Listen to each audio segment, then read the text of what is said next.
Hello guys, welcome back to the Shadow Manhwa Teller channel. At the start of the story, it's revealed that today is the day when the apocalypse officially began. People have already turned into zombies and are attacking their own kind. Amid the chaos, a terrified girl is seen running for her life, trying to escape from her zombie-turned colleague. She's in disbelief. Just 10 minutes ago, she was having a normal conversation with that same person, and now he's hell-bent on killing her. As she rushes into another room to hide, she witnesses a horrifying scene. A zombie is devouring one of her co-workers. Even while dying, her colleague musters the strength to warn her, telling her to run before the zombie gets to her too. Frozen with fear, Lu Xin feels helpless. She's convinced it's only a matter of time before a zombie kills her too. But just then, someone bursts in. It's our hero. He slices the zombie in half, earning some kind of points for doing so. Lu Xin, stunned, gasps, "Yunqi, how are you here?" Without answering, Yunqi charges at another approaching zombie and kills it too, grabbing Lu Xin and leading her out of danger. Still shaken, Lu Xin says,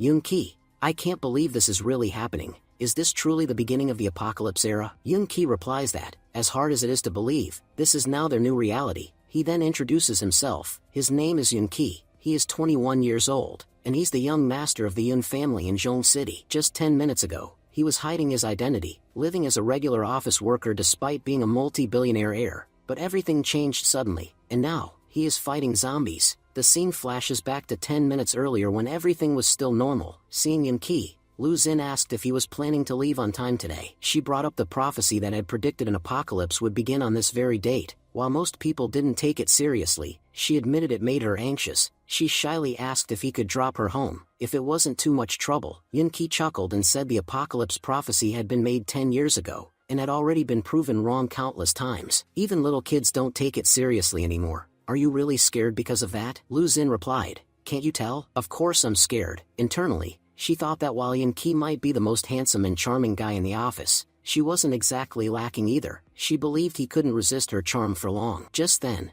Yunqi shouted playfully to the office, "Our office goddess is scared because of the apocalypse. Is there anyone brave enough to walk her home?" Immediately, a group of guys swarmed around Lu Xin, eager to volunteer. She thought to herself, "Yunqi, you're such a weirdo. No wonder you don't have a girlfriend yet." Meanwhile, Yunqi smirked to himself, thinking, winning me over won't be that easy. Though I've got to admit, using the apocalypse as an excuse was a brilliant move. He then explained that everything began 10 years ago, when Titan, the most intelligent computer ever created by humanity, detected the formation of a dark star that was headed toward Earth. According to Titan, an apocalyptic event would strike the world on November 11th. Titan's predictions had never been wrong before, which sparked widespread panic. The military prepared for the worst. Lockdowns were declared in cities, and people were ordered to stay indoors with their homes tightly sealed. When the first November 11th came around, everyone was on edge. But nothing happened. The day passed quietly. Humanity had braced for war, but there was no sign of dust clouds, destruction,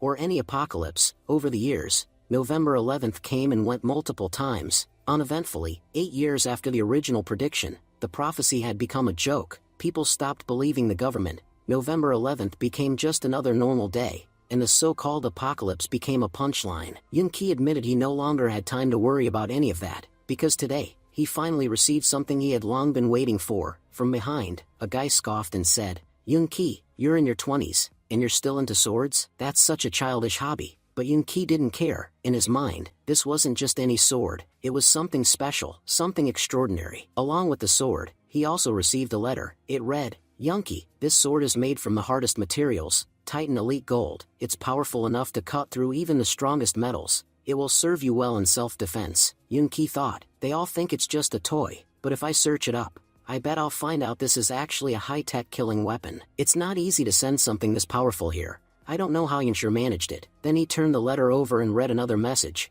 "It's been 3 whole years. You haven't come home even once. Yunqi, when are you planning to return?" At that moment, Yunqi reflected on the letter. "Yeah, it's been 3 years. Honestly, I left home because I couldn't stand the way things worked there. I wanted to live life on my own terms." That's why he had fled from Zhong City and started a new life in District 105. He admitted to himself that he never really had a solid reason to leave, but now, he was seriously considering going back. "Once I get my salary tomorrow, I'll return. I'm sure everyone back home must be waiting for me." But then, something unexpected happened. The sky turned blood red. Shocked, Yunqi looked up in disbelief. What's going on? Everyone around him was equally stunned. the dark star, the same one predicted a decade ago, was now looming dangerously close to their planet. People began to panic, questioning whether this was truly the same dark star the prophecy had warned about. Why hadn't this been reported on the news? Another person yelled, "If this thing hits Earth, we're all dead. We need to get out of here, fast." Suddenly, a global broadcast cut through the chaos. "Humans, welcome to the global apocalypse game. From this very moment, the apocalypse begins. Your human identity is being revoked. In this incredible game, you'll play one of two roles, NPC or monster." The voice continued,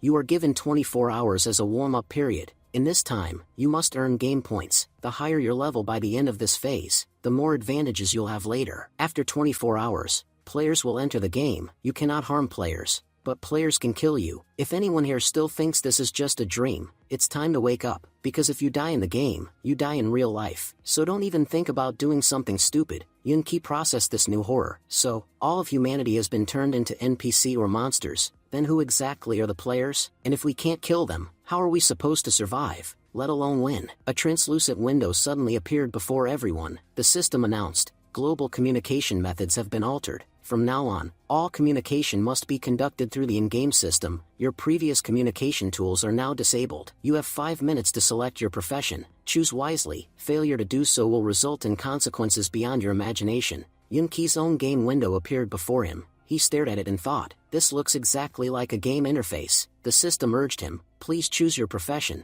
Yunki realized this was no joke. The apocalypse era had officially begun. He thought to himself, "If I'm going to survive, I need to choose a profession that makes me powerful from the start. I can level up later, but early strength is key." 3 options appeared before him. Warrior, increases strength by 5%, speed by 15%, and allows for a powerful attack every minute. Mage, boosts spellcasting efficiency by 15%, and enhances overall magic proficiency beyond average users. Knight, increases physical strength by 20%, and reduces body weight by 50%, greatly enhancing mobility. Yunki carefully considered his options. The Knight class looks strong, and the best part is, if I choose Knight, I can finally make use of this sword. He selected Knight. The system responded with a special alert, "Unusual energy detected in your body." Based on the results, you have been assigned a unique S class, Ghost Knight. Stunned, Yunki thought, "Wait, I'm not just a knight, I'm a S ranked Ghost Knight. What does that even mean?" The system explained,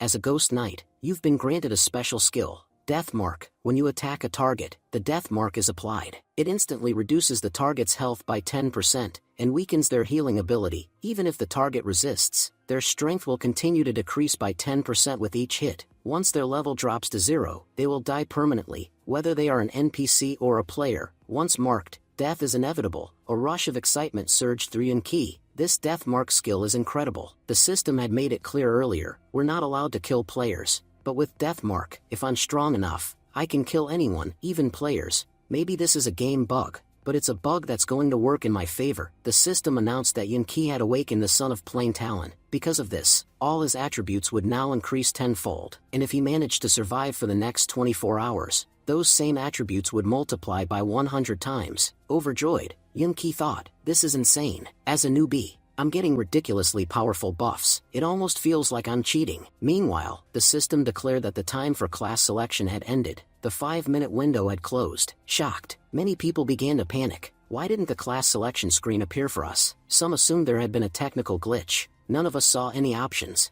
If we don't even get a class, then that's completely unfair. Others will crush us easily. Suddenly, the system issued another warning. Prepare for the impending destruction. The apocalypse game has officially begun. Then, they all witnessed something horrifying. Everyone who hadn't received a class started transforming into zombies. Terrified, a girl cried out, begging everyone to stop if it was some kind of prank. "This isn't funny, it's dangerous." But before she could finish, one of the newly turned zombies lunged forward and bit her. Chaos erupted, people screamed and ran. "Get out of here, they've all turned into zombies." As the infected began attacking, more and more people transformed. Yunki realized the gravity of the situation. This is getting out of control. At this rate, everyone will be turned into a zombie. Just then, a female zombie lunged at a man, but Yunki intervened in time and saved him. He shouted to the survivors, "Run with everything you've got. Don't let any of them catch you. They won't spare you." In the present, Yunki was seen running with Lu Xin, helping her escape. A man nearby spotted them approaching. Lu Xin whispered, "Yunki,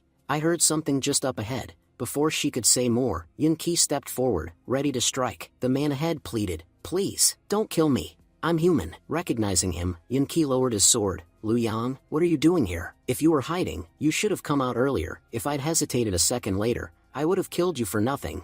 Don't ever pull something like that again. Lu Yang snapped. We're teammates. Yunqi, you can't just abandon your team member like this. Can't you see the situation I'm in? And still, you refuse to help. Looks like the humanity inside you is already dead. Yunqi turned around coldly. Who said anything about humanity? I've worked my ass off for this company. I came up with amazing ideas. Ideas you stole credit for. It wasn't just me. Everyone in the team suffered because of you. You took credit for their work, too. And don't even get me started on how you promoted female employees.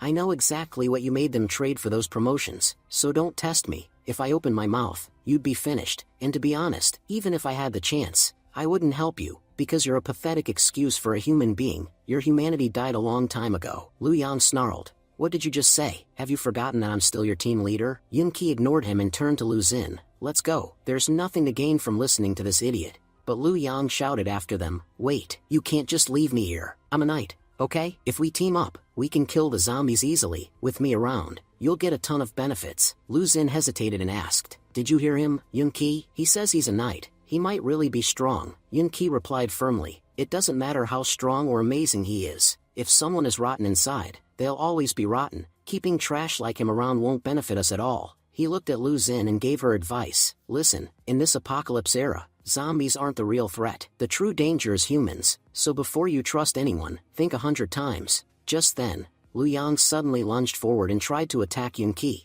As he moved in, Lu Yang sneered. A few days ago, you were just another mutt working under me. You didn't even have the right to bark in front of me. How dare you talk back to me now? But before he could finish his strike, Yunqi slammed the hilt of his sword into Lu Yang's stomach, bringing him to his knees in a single blow. Groaning, Lu Yang muttered, if I had that sword, you'd be the one on your knees right now. But at that very moment, he noticed something behind him, a zombie creeping up silently, and in the next second, the zombie attacked Lu Yang from behind. Lu Xin asked Yunqi to stop for a moment. She questioned whether he was really going to leave Lu Yang behind like that. In her opinion, she felt he should help him. After walking a little further, Yunqi finally stopped. He turned to her and said, Lu Xin, drop this act of kindness and open your eyes. Look at what's really happening around us. This isn't a normal time, it's the apocalypse era. Do you really think helping others is that easy right now? If you think the world is still the same as it used to be, you're deluding yourself. And if you keep acting like this, sooner or later, you're going to end up someone's prey. If you're going to keep ignoring logic and making decisions with just your heart, this world will devour you before you even realize it. His words deeply unsettled Lu Xin.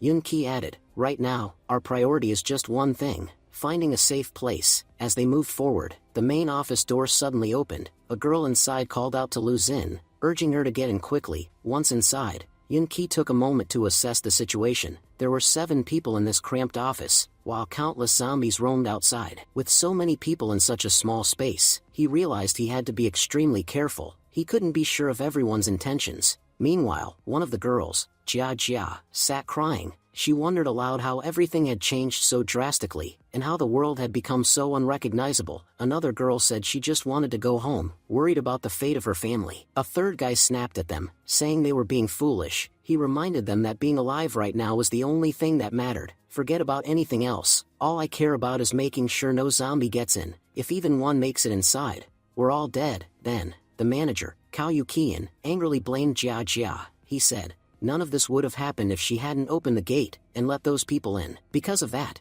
a horde of zombies followed them here. I still don't understand what good it did bringing them in. They were going to die eventually, so what difference does it make if they died earlier? It became clear that this man was the company's manager. At that moment, the security guard, Zhao Nian, also lashed out, asking, what exactly are you trying to say? Yunqi thought to himself that the manager might not be entirely wrong. Zhao Nian had been chasing after them earlier, and had forced his way in by shoving them aside. That was likely what drew the zombies to this location in the first place. Yuqian coldly pointed at Zhao Nian and said, am I wrong? You brought the zombies here. If you hadn't barged in, they wouldn't have followed. And now look at you. Your clothes are covered in blood. For all we know, you might be infected. If you're going to turn into a monster, do us a favor and walk out on your own. Otherwise, we'll be forced to make you furious. Zhao Nian shouted, I've had enough of your crap. Yuqian snapped back. Zhao Nian, maybe you've forgotten who I am. I'm still the manager of this company. If I want, I can have you thrown out of here. So think carefully before you act. Zhao Nian laughed bitterly. You idiot. Open your eyes. This is the apocalypse era. You're not a manager, and I'm not a security guard anymore. Everything we're doing now is just to survive. And you're right,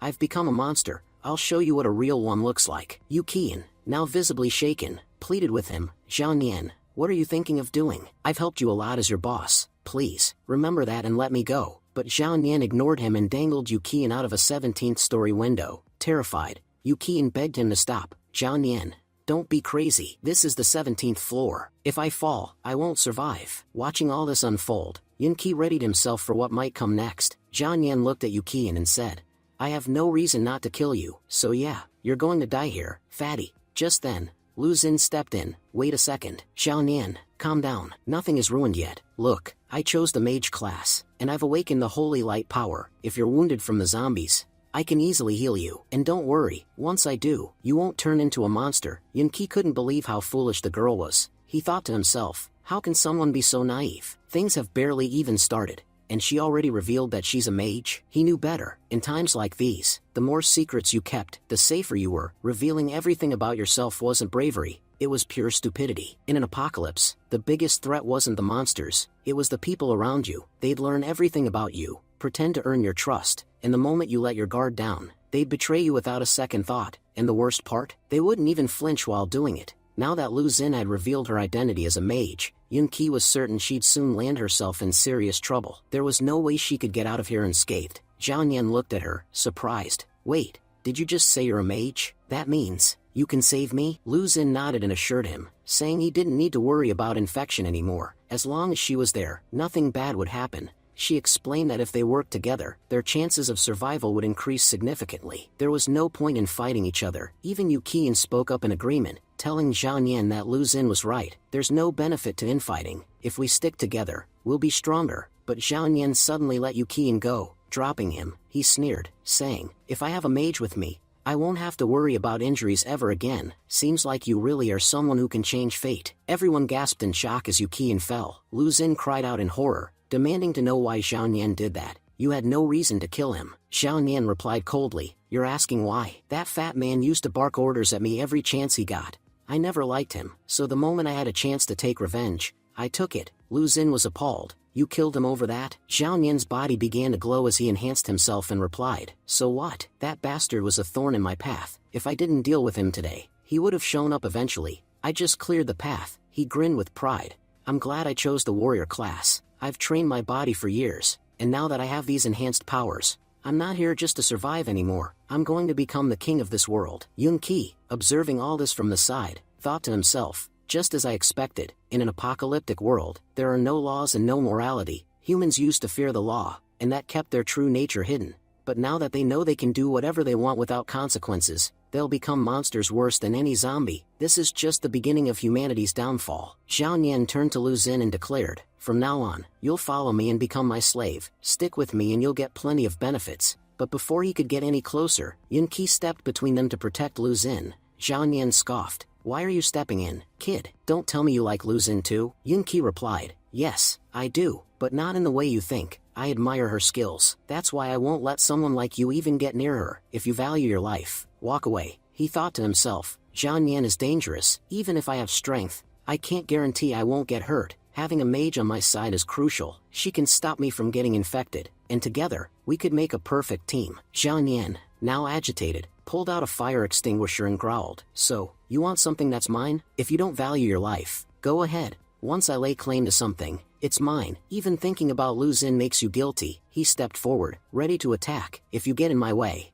I won't hesitate to destroy you. With that, Zhao Nian lunged at Yu Qi, but Yu Qi quickly blocked the attack with his sword. While defending, Yu Qi noticed a deep, dangerous wound on Zhao Nian's stomach. He realized Zhao Nian was infected. Despite the injury, Zhao Nian could still talk and move. Yu Qi guessed his body was mutating, and since he had chosen a class, the mutation wouldn't be like that of a regular person. His physique was already impressive, and now with the warrior class, he was far stronger. If Zhao Nian fully mutated into a zombie, he wouldn't be like the others. He'd become far more powerful, and the more he leveled up, the more dangerous he would become. Yu Qi now knew Zhao Nian needed to be stopped, and fast. Just then, Yu Qi charged forward and struck Zhao Nian, knocking him back. As he moved in, Yu Qi thought to himself, this ticking time bomb needs to be taken out today. If not, he could become a massive threat to humanity in the future. Without hesitation, he slashed through Zhao Nian's body, splitting him in two and ending him right there. Everyone stood frozen in shock. Another one's dead. First Yu Qian, and now Zhao Nian. Yun Qi glanced over at Lu Xin and thought, at first, this girl seemed to understand what was going on,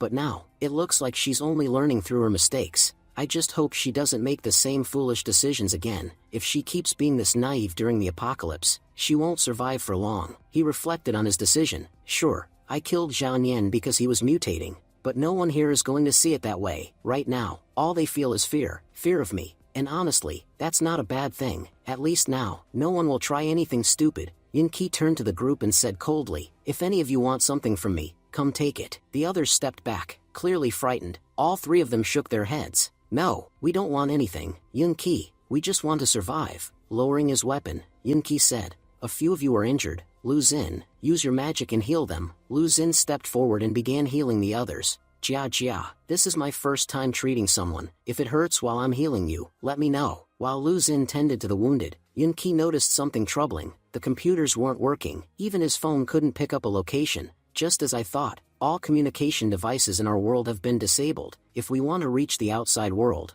we'll have to use this game's built-in communication system. But then a deeper question hit him. Is it even wise to rely on anything this game provides? In this world, we hold no value. The system already sees us as NPC and monsters. Why would it ever help us? It's more likely everything it gives us is meant to work against us. He scrolled through the system messages, and saw desperate pleas for help flooding in. Yun Qi murmured, this world is in serious trouble. Everyone's begging for help. But he quickly reminded himself of the reality. You can't trust anyone anymore. If you want to survive now, you need to be strong, because no one's coming to save you. He turned to his own status panel, and finally took a good look at it. I didn't pay enough attention to this earlier, but now's the time to understand exactly what I have. My non-combat skills are all going to be boosted by 10x. Wait, what's this matching degree? He realized all his other skills had been multiplied tenfold, but this new term puzzled him. What's this matching degree tied to? He remembered the system's earlier announcement, survive for 24 hours. And all earned points will be permanently increased by 100x. That reward was supposed to be his cheat skill from the system, but how does it work exactly? How are my points going to be multiplied by both 10x and 100x? As I move forward in the game, I need to figure out how this system actually works. Once this warm-up phase is over, I'll have a better understanding of my skills, and how this cheat code really functions. He checked again. I have 10 points. Let's see what happens if I apply the cheat code now. Just then, the system flashed a message. All points you've earned have been multiplied by 10x. Yun Qi grinned. This is incredible. I had 10 points, and now I've got 100. That means I can level up 10 times faster than normal people. Meanwhile, Lu Xin, looking a bit pale, said, I don't know why, but I suddenly feel extremely hungry. I must have used up all my energy healing everyone. No wonder I feel so drained. Yun Qi was deep in thought. There's no food or water in this conference room, and those zombies outside aren't going anywhere. If they kept sitting there doing nothing, they'd eventually die of starvation. He checked the time. 20 hours were left until the players would be introduced into the game. But for some reason, I've got a really bad feeling. When those players arrive, humanity is going to face something far worse than these zombies. I don't know why, but I feel like the players themselves will be a much bigger threat. For now, his focus was clear. He needed to rack up as many points as possible during this warm-up period. That's the only way I'll stand a chance against whatever's coming. As the others watched him gripping his sword, someone asked cautiously, what are you planning to do? Jia hesitated. Wait, you're not thinking of going outside, are you? With zombies everywhere, you'll never make it. She stepped in front of him. We won't let you open that door. If you do, all the zombies will storm in, and we're not equipped to handle that many of them. Lu Xin pleaded. Yun Qi, are you really going out there? The outside is crawling with zombies. You're putting yourself in serious danger, and if they get in, we're all as good as dead. There's no better hiding spot than this place. Yun Qi snapped back. And how long do you plan on hiding here? Do you see any food or water around you? Open your eyes. There's nothing here. These zombies aren't leaving, and you're too scared to face them. He looked them all in the eyes. I'd rather die out there fighting, than sit here and rot like a coward. If any of you want to stay, go ahead, wait for death. But no one's going to stop me from going out there. Jia muttered under her breath. Honestly, dying of hunger might be better than being ripped apart by zombies. At least it's not as painful. Another voice chimed in. Look outside. There are monsters everywhere. They'll tear us apart. You've got a weapon. You can fight. But we don't. If you open that door, they'll come for us. Lu Xin tried one last time to reason with him. Shouldn't we wait a little longer? Our military has been preparing for this apocalypse for a long time. I'm sure they'll come to rescue us soon. Yun Qi paused. Can we really count on a rescue team to come after the apocalypse has already begun? The chances seemed slim, but just then, through the window, they saw something, an enormous airship hovering above the city. That's a floating spaceship, Yunki whispered, the kind our military uses. A voice echoed through a speaker. My name is Zhao Liang, commander of the military's 3rd Squad. I have a message for all surviving humans on Earth. Yes, we are facing a dire crisis, but don't give up hope. We're here to rescue you. Everyone stared in disbelief. Don't panic. We'll have this situation under control within 3 hours. If you're inside a building, please make your way to the rooftop. It will make it easier for us to evacuate you. The entire group burst into excitement. Let's go to the rooftop now. The military's finally here. Zhao Liang's voice returned. If you can't get outside, hide in a safe location. We'll reach you shortly. A young woman broke down in tears. I'm going to survive. Finally, Jia and the others turned to Lu Xin. You were right. The military really came for us. Zhao Liang added. It is our duty to protect you. Stay calm. But before he could finish, the airship suddenly began to malfunction. A message from the game rang out ominously. No human technology may interfere with this world. Any attempt to do so will be destroyed. The next moment, the airship began to break apart mid-air. Everyone stared in horror. The very thing that had given them hope had now become their death sentence. As the airship exploded, it crashed down toward the city. Wherever its debris landed, destruction followed. Amidst the chaos, Yunki drove his sword into the wall, anchoring himself and Lu Xin just in time to avoid the falling wreckage. The others weren't so lucky. Many were killed in the destruction. Lu Xin, trembling and crying, said, Yunki, please save me. Yunki clenched his jaw, thinking grimly, this is only the beginning. I don't even know what horrors lie ahead. Then, the system made an announcement. To ensure NPC survival, emergency supplies have been released. We can't allow all NPCs to die before the players arrive. After all, if you die, who will the players hunt? We hope you NPCs can find the supplies and survive long enough to entertain our game. Yunki turned to Lu Xin and said, I'm going to count to 3. When I do, we jump together. Lu Xin looked confused. Wait, what are you saying? Sure, we're not that high up, so maybe we won't die if we jump, but we'll definitely get injured. And you know what injuries mean in this world. But before she could finish, Yunki ignored her and leapt off the ledge. Using falling debris for balance, he managed to land safely. Lu Xin opened her eyes in shock. Yunki, thank you so much. After helping Lu Xin down, Yunki moved toward a nearby area and said, just like I thought, the supplies are here. Lu Xin realized what he had done, so that's why he jumped. He wanted to get the supplies before anyone else. At that moment, everyone was focused on their own survival, while Yunki was already gathering resources.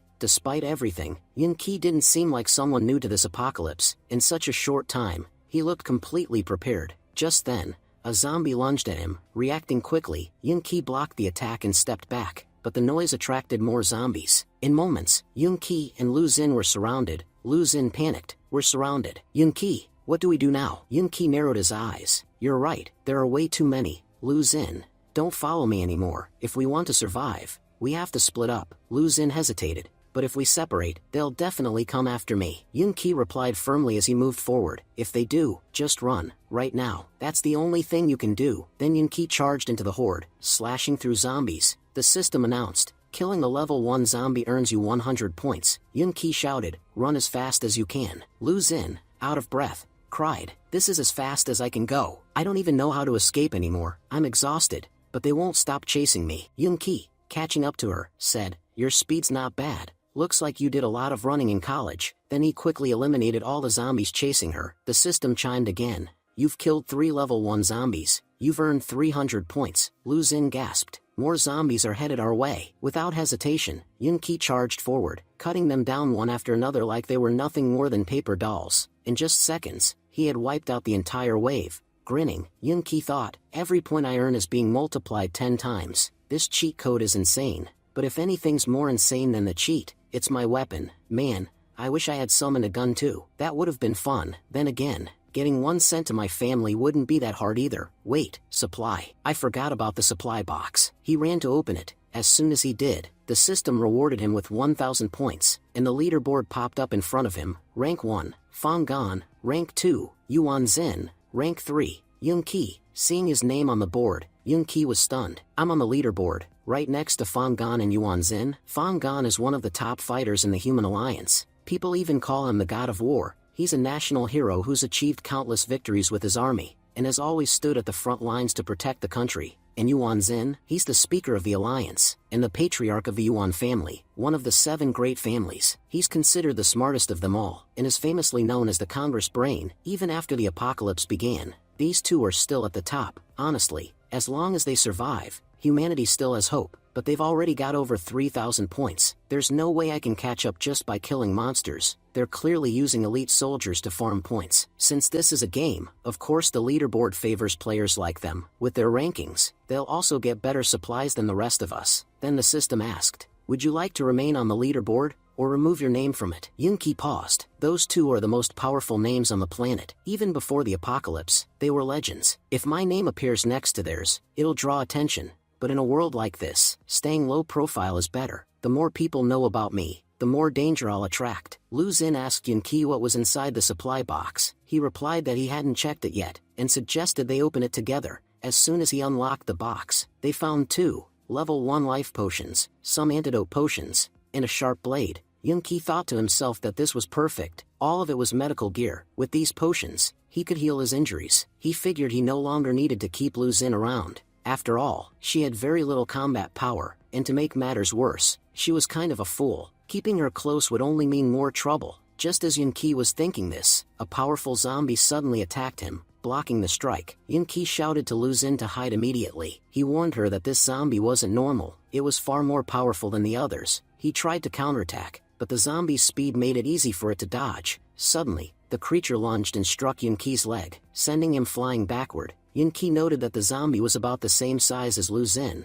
but its power level was on a completely different scale. He guessed this one had to be a level 1 mutated zombie. Normal ones just didn't possess this kind of strength. Realizing the danger, he thought it was time to use the powers granted by the game. Without hesitation, he injected a level 1 combat potion. Immediately, his combat attributes were boosted by 20%, giving him enhanced strength for the next 10 seconds. Shocked, Yunki thought to himself, only 10 seconds? What a stingy game. That's barely any time. The zombie launched another attack. Yunki realized that even 10 seconds could be enough. Something is better than nothing. He stabbed the zombie in the shoulder, but it had little effect. In retaliation, the zombie scratched his face. Seeing Yunki struggle, Lu Xin became worried. Yunki himself realized that he had wasted the entire power boost just trying to hold it back, and the supply box was still quite far away. If he didn't reach it soon, the virus might infect him too. Determined, Yunki pulled his sword from the zombie's body, and dashed toward the box at full speed. But the zombie wasn't done.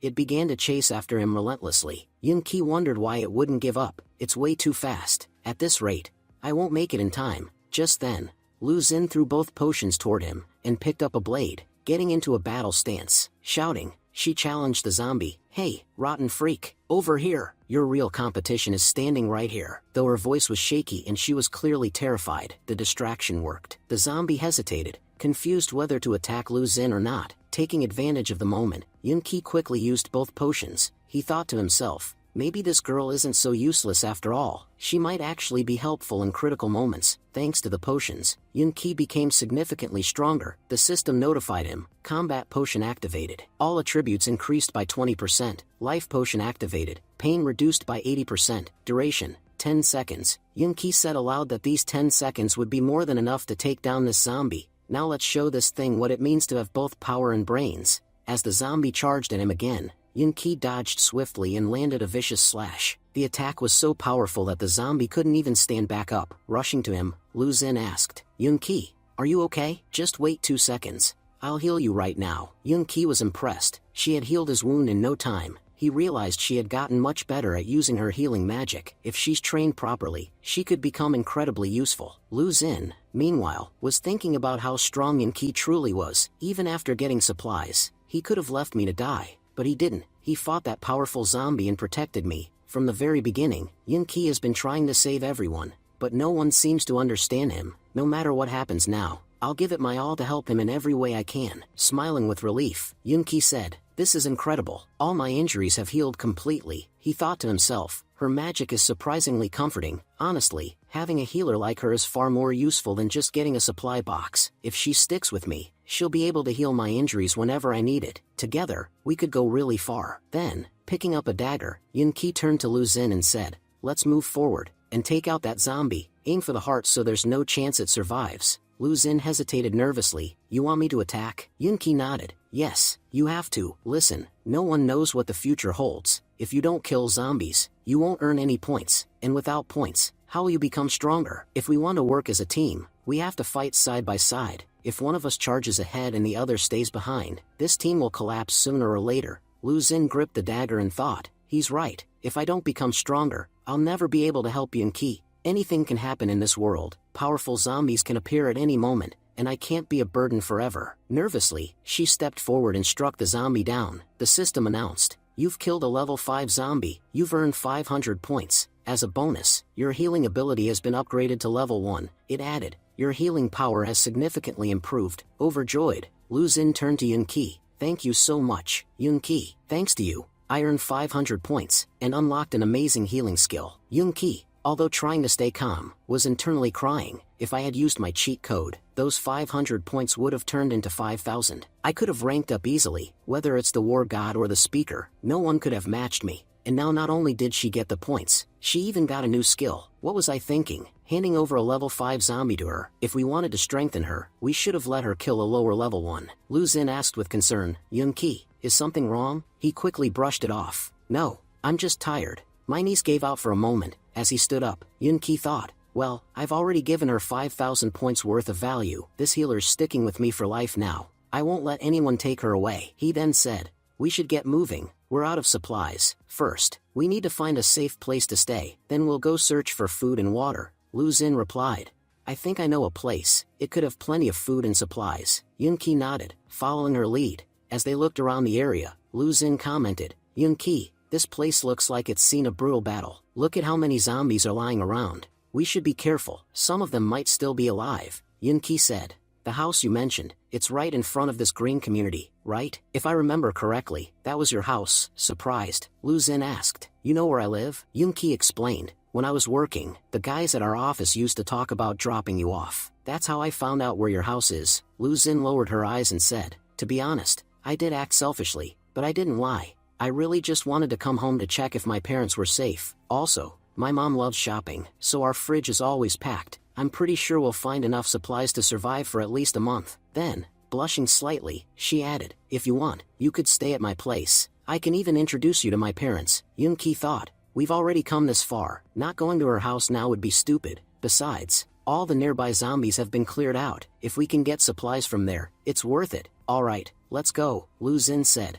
My house is just up ahead. Yunqi stopped her. Before we go in, tell me something. A while ago, I reminded you of something.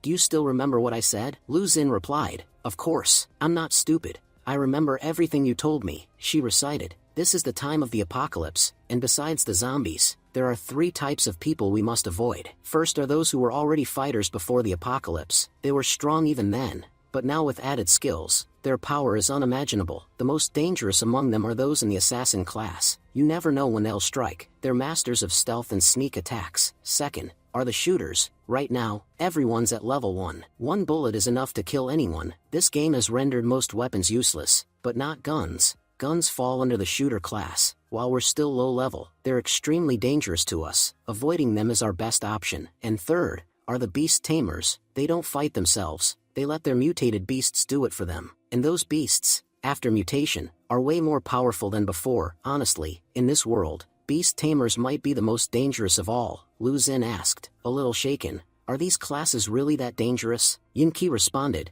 2 of them are pretty rare to run into, but shooters, you'll find them pretty often in the city. And believe me, going up against them right now would be a terrible idea. They could kill us without breaking a sweat. Just then, Yunqi sensed danger. Someone was about to shoot at him. Instinctively, he shifted to the side, and narrowly dodged the incoming bullet. Shocked, he muttered, a shooter? Already? How did they get here so fast? One of the shooters called out, Captain Han, we spotted 2 more zombies in Area A. Yunqi thought to himself, we were just talking about shooters, and now here they are, standing right in front of us. He quickly raised his hands and said, we're not zombies, we're humans. We were just passing through the area. The shooter responded coldly, if you want to survive, then stand still. Don't move until we can confirm you're human. You're not allowed to come any closer. Yunqi asked, what do we have to do to prove we're not infected? That's when he noticed a zombie approaching from behind. Without hesitation, Yunqi lunged forward and took it down. We clearly look human. yet they're saying we're zombies? Fine, we'll kill the rest of these zombies and prove we're not infected,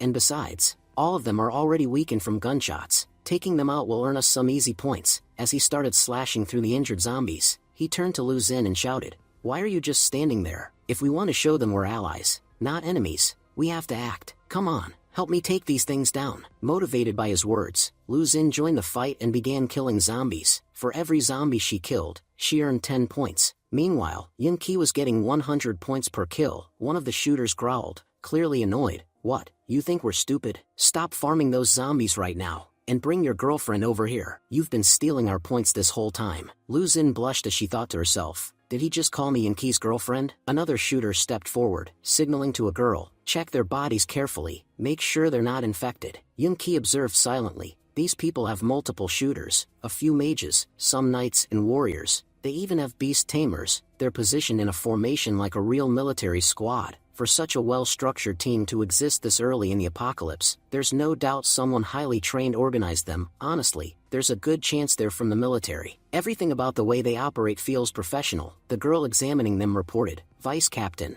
there are no wounds or infections on their bodies." The shooter nodded, "That's good news. Gotta admit, you two are incredibly lucky to have made it this far without getting infected. Now that you've met us, your safety is guaranteed." Yunqi asked, "Earlier, you mentioned law enforcement. Are you guys police officers?" The shooter confirmed, "Yes, we are." When the outbreak began, zombies swarmed our city. Captain Han gathered us together and led the effort to save as many lives as possible. Since we can't use spaceships or other large transport, we've been patrolling the area on foot, protecting survivors. We already evacuated most of the people nearby. Actually, we were just about to leave when we found you. You're lucky we crossed paths when we did. Yunqi thought, so they were patrolling the area. That explains the massive zombie pileup nearby. They must have wiped out most of them. No wonder this place is so eerily clear. Just then, Captain Han himself arrived and approached Yunqi. "My name is Han. I'm the captain of this law enforcement team. So tell me, how did you two manage to survive and make it all the way here?" Lu Xun stepped forward and said, "Captain Han, it's really nice to meet you. My family used to live in the Green Bay community. Do you know what happened to the people who were there? My parents, they might still be at home." Captain Han's expression turned serious. "Did you say Green Bay community? That area is an extreme high-risk zone. If your parents were there, I hate to say it, but they were likely killed." A massive swarm of zombies appeared in that area in a very short time. They wiped everyone out before any help could even reach them. Lu Xun gasped, her face going pale. "Killed?" Seeing her panic, Yunqi gently held her by the shoulders. "Calm down, now's not the time to lose control." He turned to Captain Han and said firmly, "With all communication devices down, it's nearly impossible to confirm who's alive and who isn't. So how can you say for sure that everyone in Green Bay is dead? There's still a chance that some people survived." One of the shooters scoffed, "Are you doubting our captain's judgment, kid? Is that why you're questioning him?" Captain Han raised his hand, calming his team. "Stand down," he explained. "My team sent multiple messages through the World Channel, hoping survivors in the area would respond. At first, several people from Green Bay replied, but within just 30 minutes, the messages stopped. Not a single reply after that. That's also where we detected the highest concentration of zombies in the entire city. That part of town has been completely overrun and mostly destroyed." He paused and looked at Yunqi and Lu Xun. "Do you really think anyone could have survived that? I get that you're armed, but even with weapons, going there would be suicide. You can't take out that many zombies on your own." Then he softened his tone. "Listen, I understand, your family might be in there, but taking a reckless risk won't do anyone any good. If your parents really are trapped there, I'm sure what they'd want most is for you to survive. If you die trying to rescue them, I can promise you, it'll only bring them pain, not peace." Yunqi stood in thoughtful silence. Captain Han's right. Even young and fit survivors are struggling during this apocalypse. For Lu Xun's older parents to make it through, it's highly unlikely. Heading there now would be a foolish move. He glanced at Lu Xun, concerned. "She looks really shaken. I need to make sure I'm there for her." Just then, they were interrupted by a strange noise coming from the north. A soldier ran up to Captain Han, breathless. "Sir, we've got a serious problem. Something's approaching from the north. Zombies. But different. These aren't like the ones we've seen before." Yunqi's eyes widened in alarm. "What the hell? Why are there so many zombie beasts gathering here?" After their mutation, their power must have increased dramatically. Captain Han immediately took charge. "Everyone, get ready. These are not your regular zombies. They're much more dangerous." All the shooters armed their weapons and took positions. The knights and warriors grabbed their shields and moved forward to provide cover. Captain Han gave his commands. "Don't forget your positions. Beast tamers, stay on the sides. only step in if your teammates are under attack. All mages, stay at the back and use healing magic to support the team. Watching this, Yun-Ki thought, I've got to admit, this guy is impressive. The apocalypse hasn't even been going on for a full 8 hours, and they're already this organized in handling zombie attacks. If this team can survive a little longer, I'm certain they'll accomplish great things.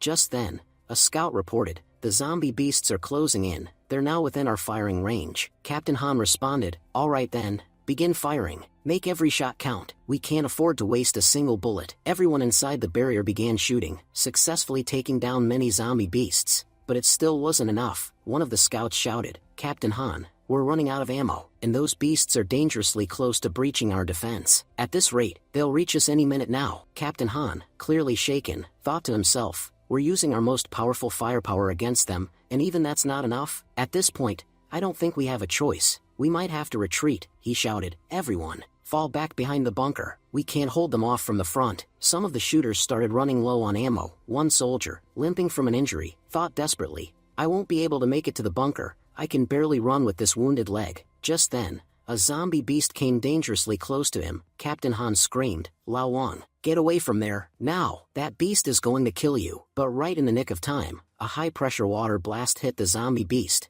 knocking it away. The one who saved him, none other than our hero, Yun-Ki. Captain Han was stunned. While we were all panicking, this kid kept a clear head. He used a high-pressure water gun to save one of our men. I've got to say, he's incredibly talented. If anyone's going to make it in this apocalyptic world, it's him. Han turned to check on the injured man. Lao Wang, are you okay? Little brother Yun-Ki, thank you so much for helping us. If you hadn't been here today, we would have lost one of our teammates for sure. Yun-Ki replied, to be honest, I had a different motive. Lao Wang's body was covered in blood, and these zombie beasts are attracted to it. If he had come near us without cleaning up, he would have brought a whole horde straight to our group. You could say that by saving Lao Wang, I saved all of us. My plan was to stay put and observe everyone's command abilities first, but sadly, I had to jump into action earlier than expected. There are still too many zombie beasts out here. If we don't deal with them quickly, they'll become a huge problem. Not to mention, the noise they're making is drawing even more zombies our way. Captain Han shouted, Team Rocket, get ready. It's time to launch the rockets. Team Rocket stepped forward, aiming their heavy weapons, and launching powerful attacks that wiped out many of the zombie beasts. Watching the battle, Yun-Ki thought to himself, it doesn't matter how powerful our attacks are, unless we hit their vital points, this is useless. No matter how badly injured they get, they'll just stand back up again. Meanwhile, one of the men behind shouted confidently, just a bit more firepower and we'll win this. We'll tear those monsters to pieces today. A Team Rocket member replied, believe me, I'd love to rip them apart too, but the problem is, we barely have any rockets left, and I seriously doubt we can wipe them out with what little we've got. As he prepared to launch another rocket, Yun-Ki stepped in. Your weapon is incredible, but it's even more effective when used strategically. And with that, he fired a rocket high into the sky, aiming it at the top of a nearby building. Startled, the Team Rocket member shouted, Kid, what the hell are you doing? We barely have any rockets left, and you just wasted one. Do you have any idea how badly this mistake could cost us? But then, the building that Yun-Ki targeted began to collapse. The falling debris crushed dozens of zombie beasts beneath it. In total disbelief, the Team Rocket member muttered, how did one rocket kill so many of them? Yun-Ki smirked silently. My plan worked perfectly. That building had already weakened due to all the stray attacks.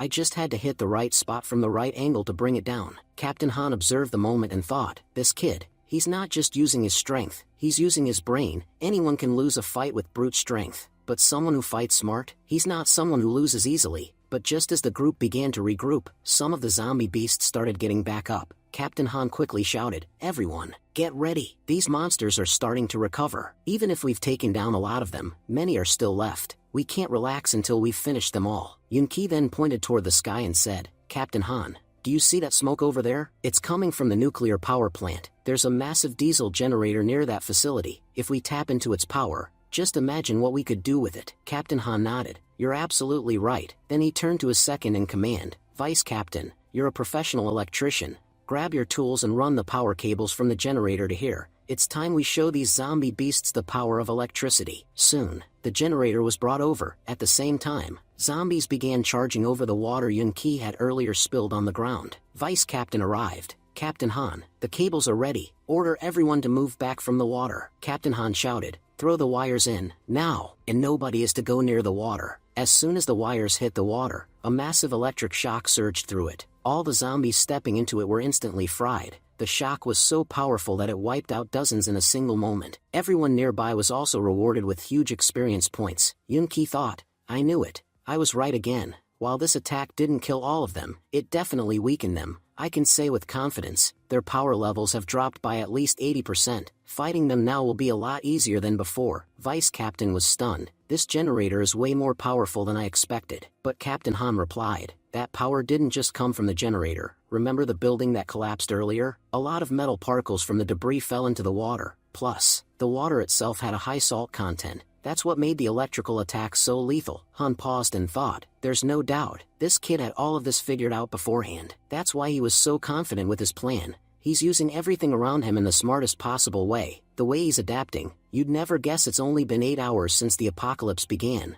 This kid has an incredible future ahead of him. Captain Han shouted, it's time, let's move forward and wipe out the rest of them. Everyone charged ahead to finish the remaining beasts. But just then, Yun-Ki was blindsided by one of the stronger zombie beasts, and was thrown backward by a powerful impact. Struggling to get up, he thought, even though their power has dropped by 80%, they're still stronger than a level 5 zombie when it comes to raw force. If they're this hard to handle even now, I can't imagine what others in the group are going through. If we only focus on blocking them without taking them out, this fight could drag on too long. To win this, I'll have to use my brain again. Another zombie pig charged straight toward Yun-Ki. But before it could get close, Yun-Ki stepped forward to face it head-on. Captain Han shouted, kid, what do you think you're doing? Fighting those beasts up close is suicide. But Yun-Ki replied with confidence, I'm not the one who's going to die today. These filthy, wild pigs are the ones who will meet their end. With that, he thrust his sword through the gap in his shield. The charging pig slammed directly into it, impaling itself, knocking the shield and the beast aside.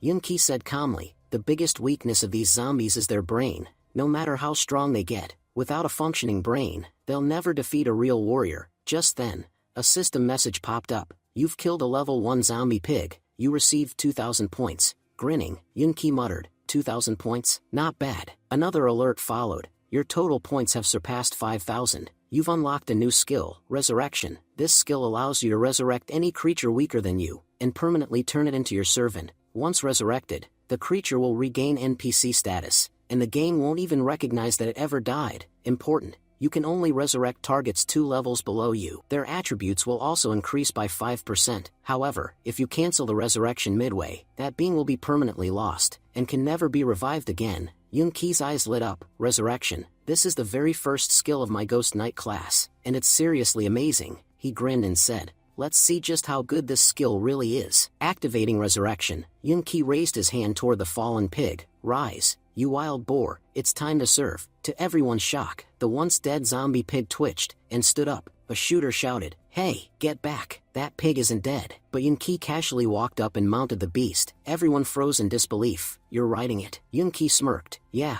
I guess I'm a pig rider now. Sounds lame, sure, but trust me, this thing's combat power is anything but weak. Without wasting another second, Yun-Ki charged into the fray on his zombie pig mount, effortlessly tearing through waves of zombie pigs. Each takedown earned him more and more points. Everyone watched in stunned silence as Yun-Ki raced through the battlefield like a one-man army. The vice captain muttered, how is this guy so strong? All of us together couldn't take down even one of those pigs, but he's wiping out dozens. By himself, Yun-Ki didn't stop. He kept charging forward, slaying one pig after another. Captain Han barked, this isn't a festival. We're not here to watch fireworks. Grab your guns and cover Yun-Ki. Clear out every zombie near him. We can't let him get attacked from behind. Working together, the whole squad quickly eliminated the remaining zombie threats. Breathing heavily, Yun-Ki thought, that fight was long, but honestly, it was worth it. I gained a lot from this battle. But before he could fully relax, he noticed something approaching. Dozens of zombies were closing in fast. Yun-Ki sighed. I knew it. After all that noise, it was only a matter of time before more of them showed up. Captain Han smiled with relief. It's almost over. Once we complete this mission,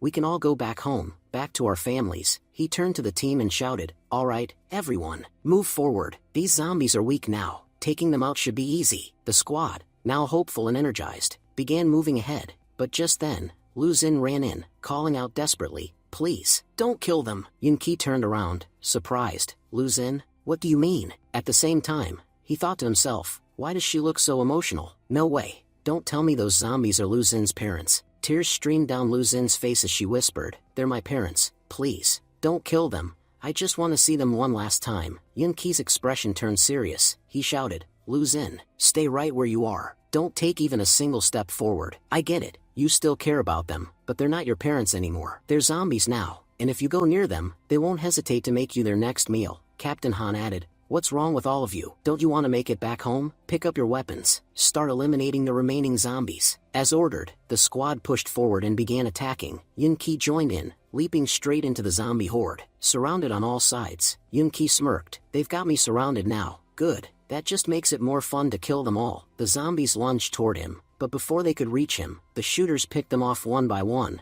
Captain Han ran up to Yun-Ki and said with a grin, what? You thought we'd let you do everything yourself? As long as we're here, you're not the only hero. Don't underestimate our law enforcement unit. The rest of the squad laughed. Yeah, let's wipe them all out, and earn a ton of points. Yun-Ki grinned. Alright, let's see who kills the most. I'm telling you right now, I'll outscore your entire team all by myself. With that, the whole team jumped into action, trying to take down as many zombies as they could. Within 20 minutes, most of the zombies were cleared out. Sitting down for a moment, Yun-Ki let out a deep breath. Finally, it's over. Honestly, I'm really glad the law enforcement team was here. Without them, I don't think I could have made it through this fight without serious injuries. Just then, Lu-Zin ran over, worried. You must have gotten hurt. Don't worry, I'll heal you in just 2 minutes. She activated her healing light, and began treating Yun-Ki's wounds. As she worked, tears welled up in her eyes. Mom, Dad, you're already gone. If anything happened to Yun-Ki too, I'd have nothing left in this world. No reason to live. Yun-Ki gently stopped her. My wounds are healed now. It's time. You need to say goodbye to your parents, and let go of the past. Lu-Zin, still confused,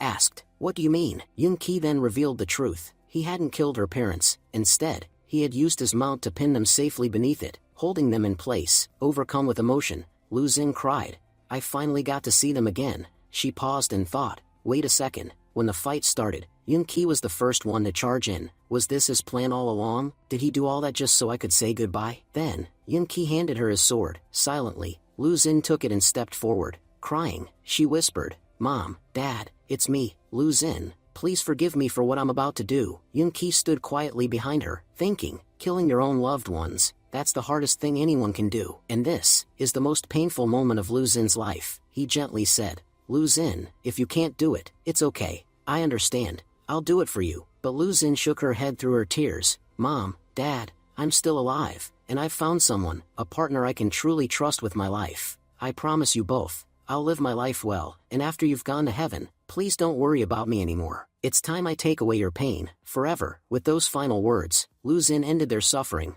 Just then, a system notification popped up for Yun-Ki. Your companion has died. You cannot use your resurrection skill for the next 3 minutes. Yun-Ki was shocked. Wait, my pig is dead? He couldn't believe it. How is that even possible? When he looked around, he saw Lu-Zin had accidentally stabbed her own parents and his pig in the chaos. Yun-Ki, devastated, thought to himself, Brother Pig, why did you leave me like this? Even Lu-Zin seemed confused by his emotional reaction. She couldn't understand why Yun-Ki looked so heartbroken over a pig. But to Yun-Ki, it wasn't just a pig. It had been his most loyal companion, even stronger than many level 5 zombies. That pig had helped him take down countless enemies. And now, just like that, it had been killed by a careless move. Looking around, he tried to find another pig to resurrect, but to his horror, Captain Han and his team had already burned the rest of them. Captain Han announced proudly that burning the pigs was a smart move, as their bodies carried dangerous mutations. Leaving them unattended would have been a huge risk. By incinerating them, they had secured the area. Yun-Ki,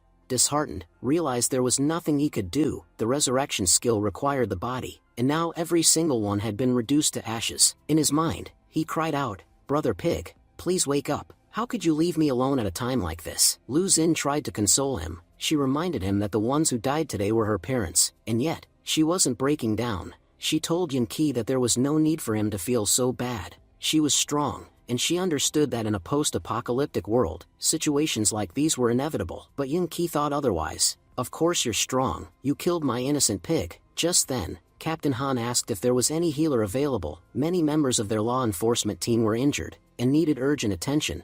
Lu-Zin turned to Yun-Ki with gratitude in her voice, thanking him for all his help. She told him she'd never forget his kindness, and that he should rest while she healed the others. She still had enough energy left to help many of them. Yun-Ki, watching her go, thought to himself that helping the law enforcement team was not a bad idea. These were good people, who even in an apocalypse, still cared more about protecting the people than saving themselves. Plus, they had plenty of mages. They were unlikely to notice, or care about Lu Xin's true powers. He also realized that it was better for Lu Xin to stay busy. If she had nothing to do, she would be consumed by thoughts of her past, and if she broke down now, she probably wouldn't be able to survive much longer. As he reflected on all this, a faint voice reached his ears. "Is someone there?" Yunqi looked around, startled. "Who was that?" Seeing Yunqi's sudden reaction, Captain Han asked what he was doing. "Is there something around us we can't see?" Yunqi turned to him and asked if he had heard the voice too. Captain Han shook his head. "No one said anything." "What are you talking about?" Yunqi quickly covered up, saying it must have been nothing, and apologized. "Maybe I'm just hallucinating because of the exhaustion from the battle." But inside,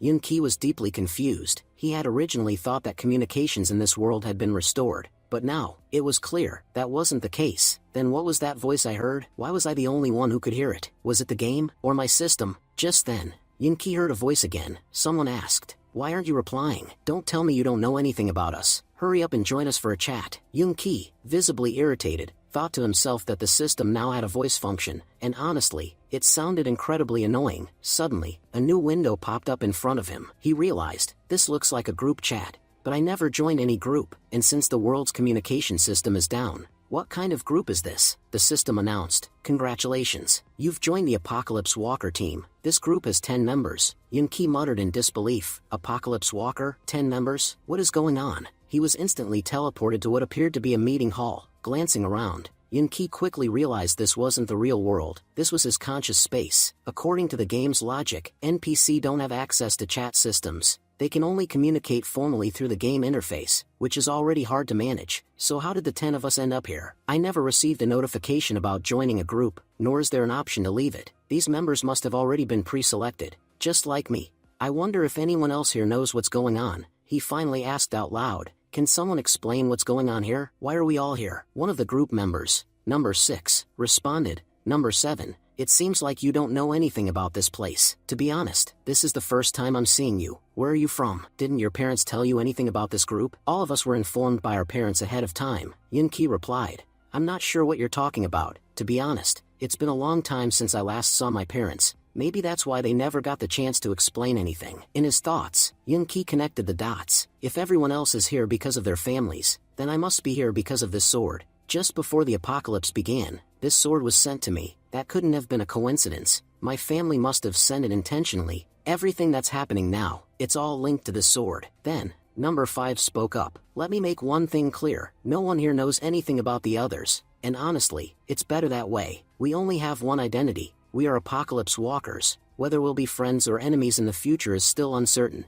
Yunqi nodded and said, "I'm not really interested in sharing my personal details or knowing yours. I just want to know one thing. What is the purpose of this group, and how are we bending the rules of the game to even be here?" Number 5 agreed that it was a good question. Number 6 added, "Yeah, it's a great question. Let me explain. Apocalypse Walker is a codename given to a team of 10 individuals who possess Titan artifacts. About 10 years ago, the Titan warned us about the existence of the Dark Star. After that, it went silent. But 3 months ago, the Titan noticed unusual changes in this world, and realized the Dark Star was approaching. So, in preparation, it created 10 powerful artifacts, and distributed them to 10 extraordinary individuals. You already know we're trapped in a game created by the Dark Star. The Titan injected a virus into the game through these 10 artifacts. They're not ordinary items. Each artifact has its own system that constantly analyzes and upgrades itself according to the game's tactics. These artifacts act like cheats. They help us survive and protect us from the traps set by the game. Whenever the game poses a threat, the artifacts adapt automatically and shield us." Yunqi processed the information. "That means my sword, the Blade of Annihilation, is one of these artifacts. My family must have sent it to me when I was far away, knowing it would greatly increase my chances of survival. Everything is starting to make sense now." Number 6 asked, "Number 7,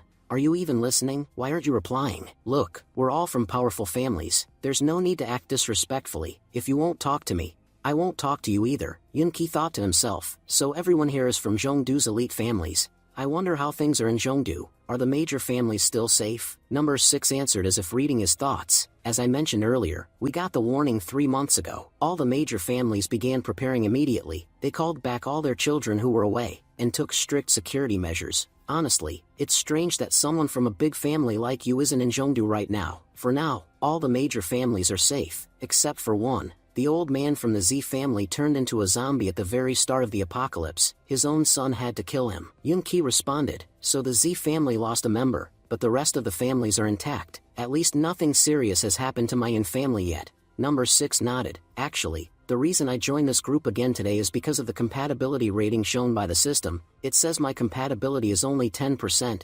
I wanted to know, are your numbers just as low, or is mine unusually low? At first, no one replied to his question, but eventually, all the members echoed agreement with his statement. Still, Yoon-ki could easily tell, they were all lying. Number 6 said, so, everyone's compatibility is at 10%? Honestly, this system doesn't explain anything.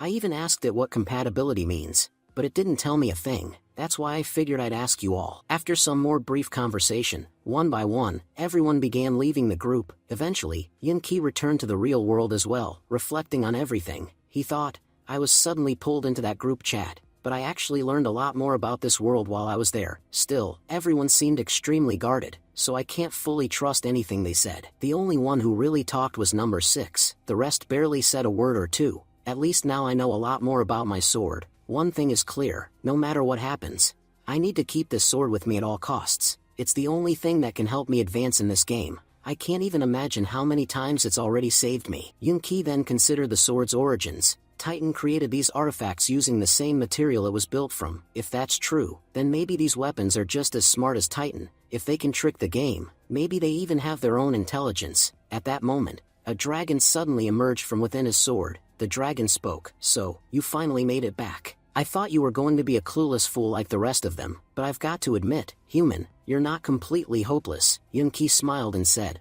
wow, there really is a brain inside this thing. Looks like things might start getting easier from here. Honestly, you're kind of cute. If anyone sees you, you'll definitely grab attention. If you show up out in the open, it'll be tough for me to explain who, or what you are. The little dragon replied, most people aren't even qualified to see me. Only those who have Titan artifacts can. The fact that you can see me is an honor, you know. Yoon-ki asked, so, are you the mind of Titan? The dragon snorted, what nonsense. With your current power level, you couldn't possibly handle Titan's mind. What you have is just a tiny fragment of its intelligence. Let me properly introduce myself. I'm a clone of Titan. You can call me Ancestor. Yoon-ki thought, Ancestor? That's a weird name, but whatever, I'll go with it. After all, Titan is the savior of humanity. If I remember correctly, Titan's main body should be at Jeongdu headquarters, heavily protected by the military. He said aloud, Ancestor, the truth is, we're in a pretty difficult situation right now. Can't you give me some cheat powers? Like, just boost me to level 100 or something? That way, no zombie would stand a chance, and we could end this apocalypse in no time. And let's be honest, if I die because I'm weak, then no one will be left to use this artifact. You'd be stuck inside this game forever. Ancestor replied,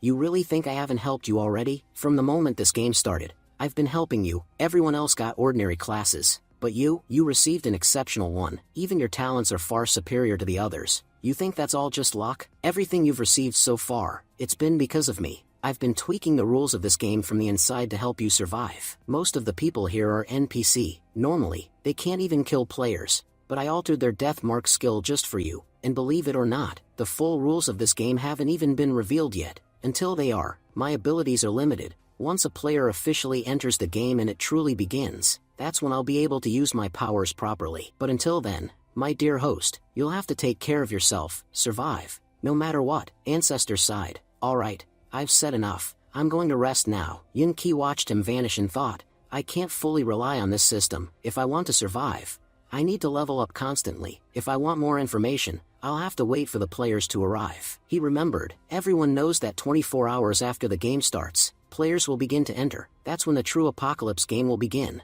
Just then, Lu Xin walked up to Yoon-ki and asked, Yoon-ki, what are you even doing? Don't tell me you've started daydreaming out here. You were talking to the sky. What was that all about? Yoon-ki replied quickly, no, it's nothing, just, forget it. Anyway, is your task done? Captain Han stepped in and said, yeah, Lu Xin really helped us out. She healed a lot of our team members. Lu Xin added humbly, Captain Han, you're giving me too much credit.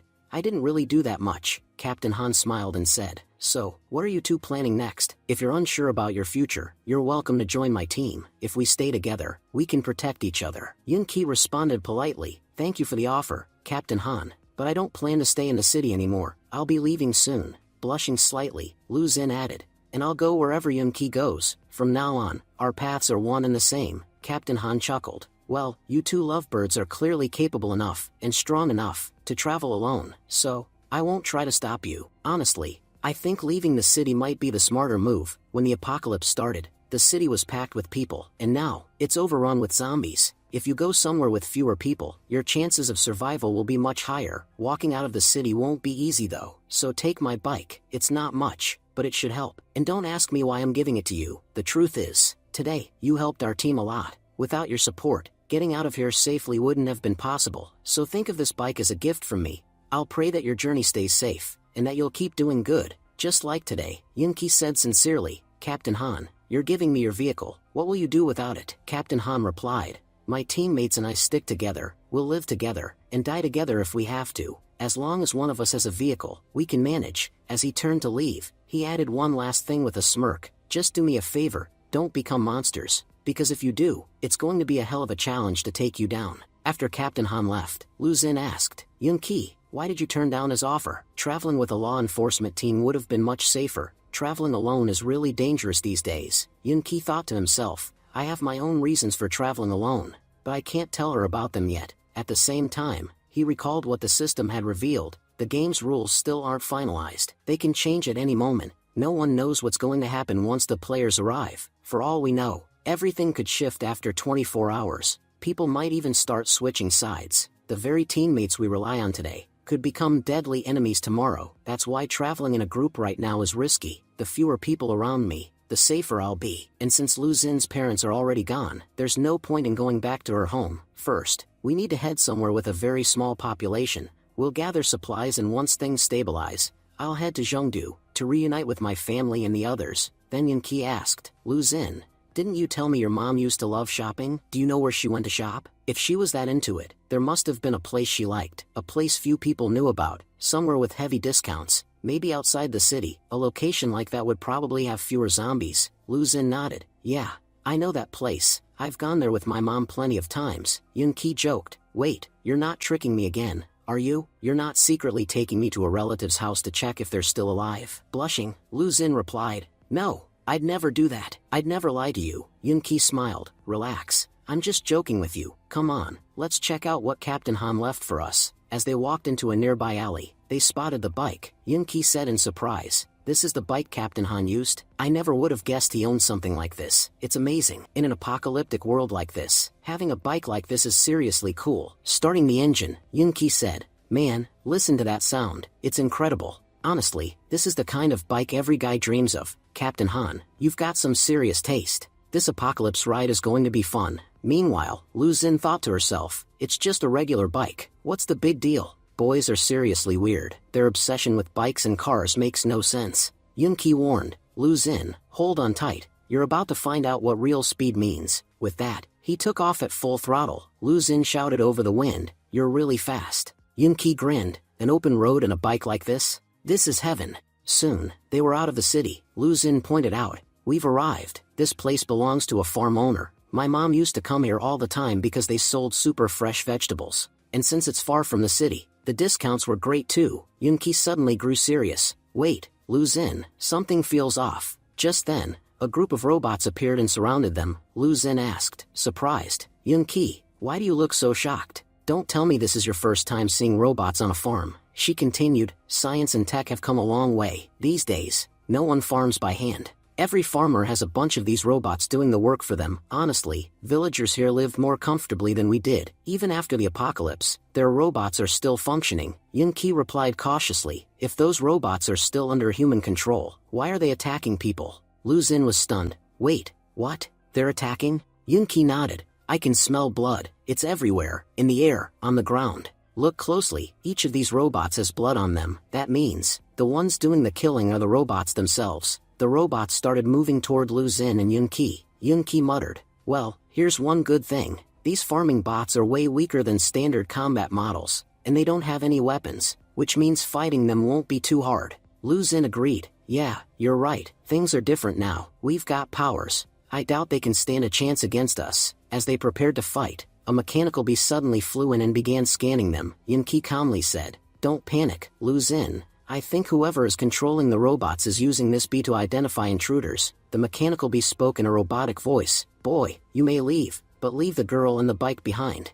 Annoyed, Yunki snapped, "So this is how you want to play it?" Without hesitation, he grabbed the mechanical bee and crushed it. Yunki shouted, "You thought a few robots could rob me? You mess with me, and I'll crush every single one of your toys. After that, surviving out here will be the least of your worries." Suddenly, the system chimed in, "You have destroyed a boss-level biological manipulator. You've earned 10 points. Yunki thought to himself, 10 points for destroying a small bee? And the system says it was a high-level creature? Hold on, something's not right. I bet the farmer who lived here mutated, just like that female zombie did before, and since he already controlled these robots, the game must have promoted him to a boss. If I earned 10 points just from the bee, imagine how many points I'd get for wiping out all these robots. And if I take down the boss himself, I might even rank 1 on the leaderboard. But let's be honest, it's risky. My enemies know where I am, but I have no clue where they are, and even though I'm not worried about these robots, what if they attack Lu Xin while I'm fighting? That would put us in serious danger." As they moved forward, Lu Xin said to Yunki, "Don't worry about me. If something happens, I'll face it myself, and don't forget, we're partners. I want to help you, especially after being such a burden for so long. I don't want to be that anymore." She looked serious, then added, "If I can't even handle small threats on my own, then maybe I don't belong in this apocalypse. That's why, from now on, I'll fight my own battles." Yunki replied, "Look, this isn't about life or death. These bugs are weak. I just don't want you dying to them. At the very least, I want you to live a full life, 50 years, at least." Then Yunki used the parts from the mechanical bee to craft a small device, something that resembled a compact gun. "Here," he said, handing it to her, "this'll help in the fight. If any robots get close, just shoot them. They won't be able to withstand this." Lu Xin looked at the weapon, confused. "Wait, I don't get it. According to the game's rules, only people with the shooter class can use guns. So how come I can use this? And what is this thing, exactly?" Yunki explained, "You can't use bullet-firing guns." "True, but this isn't one of those. It's an electromagnetic pulse device. Pretty much every farm has one." He continued, "You know how the intelligence of farm robots is low, and they're way bigger than regular bots. If something goes wrong, humans wouldn't be able to stop them. That's why this device was developed, to paralyze them in emergencies." He pointed to the bee they had just destroyed. That bee had one of these hidden inside. Don't be fooled by its size. It can paralyze even the biggest of bots. The downside is, it only works on robots, and it uses a lot of energy. It won't work on humans." Lu Xin smiled in admiration. "You're incredible. I had no idea you knew so much about this kind of stuff." Yunki chuckled. "Maybe you didn't know, but I was the top student at Zhongyi Elite College, the one where only geniuses get in. If I topped even that crowd, I must know something, right?" He looked ahead and said, "All right, time to get ready. This upcoming fight won't be like the last one. It'll be way tougher, and Lu Xin, protect yourself." Just then, another mechanical bee landed on a robot's head. It spoke, "I must admit, kid, you've got impressive knowledge, but that little toy you're holding, it barely has 10 minutes of energy left. After that, it's useless." It sneered, "And if you're thinking you'll earn points from me, forget it. I'm not giving you any." Lu Xin recognized the voice. "That's the same one from before." Yunki frowned. "Wait, what points is this guy talking about?" The bee laughed. "Don't act clueless. You seriously don't know? Fine, I'll explain how this game actually works." He continued with eerie enthusiasm. "You probably think the game organizers assign points based on the level of the monsters, right? And every time you kill one, you get those points. You also probably believe killing monsters is the only way to get stronger." The bee's tone darkened. "But that's completely wrong. Those sick organizers don't care who's a human or who's a monster. They just want people to fight each other, for the entertainment of the players watching this messed up reality." He revealed the brutal truth. "All those zombies and monsters we've been killing, they used to be humans, so if killing them gets us points, then killing humans does too. And since that's what the game masters want, that's exactly what I did. I didn't just kill monsters, I've killed plenty of people too, and guess what? Humans give more points than monsters." He continued coldly, "I was the first one in my village to figure this out. While everyone else was wasting time fighting zombies, I started eliminating my own villagers. That's how I earned 1,000 points in a single day. Tell me, do you think I could have earned that many points so quickly any other way? I didn't even have to leave the village." Lu Xin was horrified. "What the hell are you saying? You wiped out your entire village just to earn points? Those were your people. Yunqi's face turned grim. He thought, the apocalypse hasn't even been going for a full day, and this guy's already figured out how to exploit the system. Honestly, he's a bigger threat to humanity than any monster. Even the game isn't as twisted as this guy. The organizers may be sick, but at least they left some people alive. This guy didn't even spare one soul from his village. At first, I didn't want to fight him. He's got powerful robots, and with Lu Xun here, it would have been tough. But now I don't care what it takes. This guy needs to be stopped. Yunqi stepped forward and shouted, "You killed your whole village and all you got was 1,000 points? Wow, you're not just evil, you're weak. It's been 24 hours and you've only managed 1,000 points. You really think that's impressive? Let me tell you something. I've got over 10,000 points, and I'm ranked 3rd on the global leaderboard. Hearing you brag about your points honestly makes me laugh." Lu Xun anxiously said, "Yunqi, what are you doing? If you tell him how many points you really have, he'll definitely attack you." But Yunqi, smirking, was thinking to himself, "That's exactly what I want. Let this scumbag attack me and fall right into my trap." Yunqi scoffed, "What are you thinking, idiot? This is the perfect chance to finish me off and earn 10,000s of points. You've killed so many people already and barely scraped together 1,000. But if you kill me, you'll get a lot more than that." The bee hovering beside him chimed in mockingly, "You really think I'm stupid? Why should I believe that you are the 3rd-ranked player in the entire game? That's a huge deal, and I don't buy it. But if you are who you say you are, prove it." Without saying another word, Yunqi stepped forward and sliced the bee in half. "I got 10 points for killing that bee. Check the leaderboard. The 3rd-ranked player's score should have gone up by 10. I can't think of a better way to prove it." The bee's operator checked the screen and confirmed it. "You're right, the points just went up. So why didn't you put your name on the leaderboard,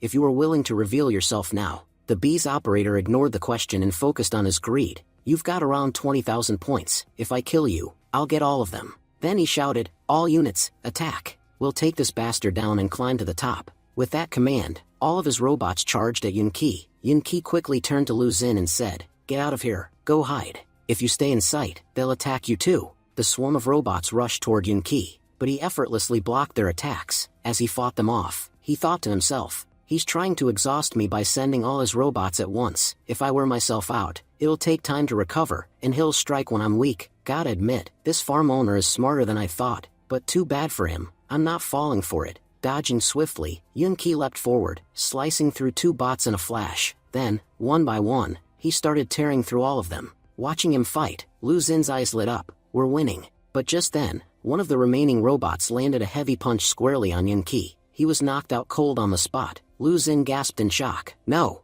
Yunqi, please wake up. We're running out of time." She thought desperately. Yunqi attacked those robots earlier, but their core code wasn't destroyed. That's why they got back up. What can I do? How can I help him? The enemy bee returned and taunted. "A human can never defeat a robot. Your body is made of bone, ours, steel. No human can match the strength of a steel joint." He mocked Yunqi. "Boy, I gave you the chance to run, but you chose death instead. And now, your points will be mine." As he prepared to strike Yunqi down, one of his robots suddenly malfunctioned and collapsed. The man yelled, "What the hell? What happened? Why did my robot shut down mid-battle?" Then his eyes narrowed. "So she's behind this. That girl, I didn't even notice her before. I should have killed her first." One of his other robots collapsed to the ground and broke apart. Lu Xun's system calmly informed her, "You've used up 40% of your weapon's energy. Very little remains." Lu Xun thought to herself in frustration, "I used that much energy in just one attack. I can't afford to trust this thing too much. But whatever happens, I have to use what little energy I have left to take that robot down.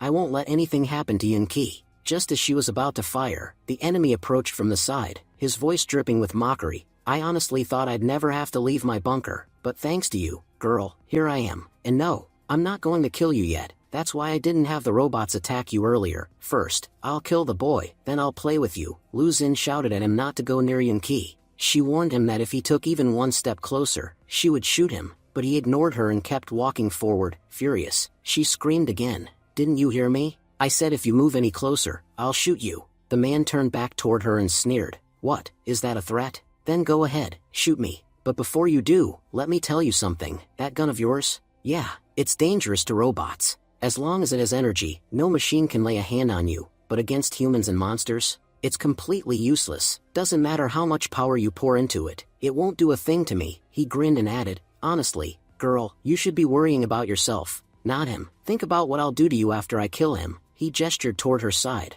"Oh, and by the way, I brought you a gift." At that moment, Another robot launched an attack on Lu Xin. Startled, she instinctively fired back, accidentally using all of the weapon's remaining power. The system voice alerted her, target destroyed, remaining energy, 10%. Lu Xin cursed the weapon under her breath. What a useless gun. I only fired twice, and it's nearly dead. What do I do now? I have to save Yunqi somehow. Meanwhile, the enemy walked closer to Yunqi, laughing. You're going to die, boy, and when you do, I'll get a truckload of points. Honestly, I've never met a more pathetic fool than you. I gave you the perfect chance to walk away, and you chose death instead. But just then, Yunqi's eyes snapped open, shocked. The man gasped. You weren't unconscious? You were faking it this whole time? Yunqi launched a counterattack and shouted. What did you think? That I earned all these experience points by luck? If those little robots of yours were really that dangerous, you'd be the one on top, not me. Without hesitation, Yunqi hurled his sword straight at the man, but just before the blade could land,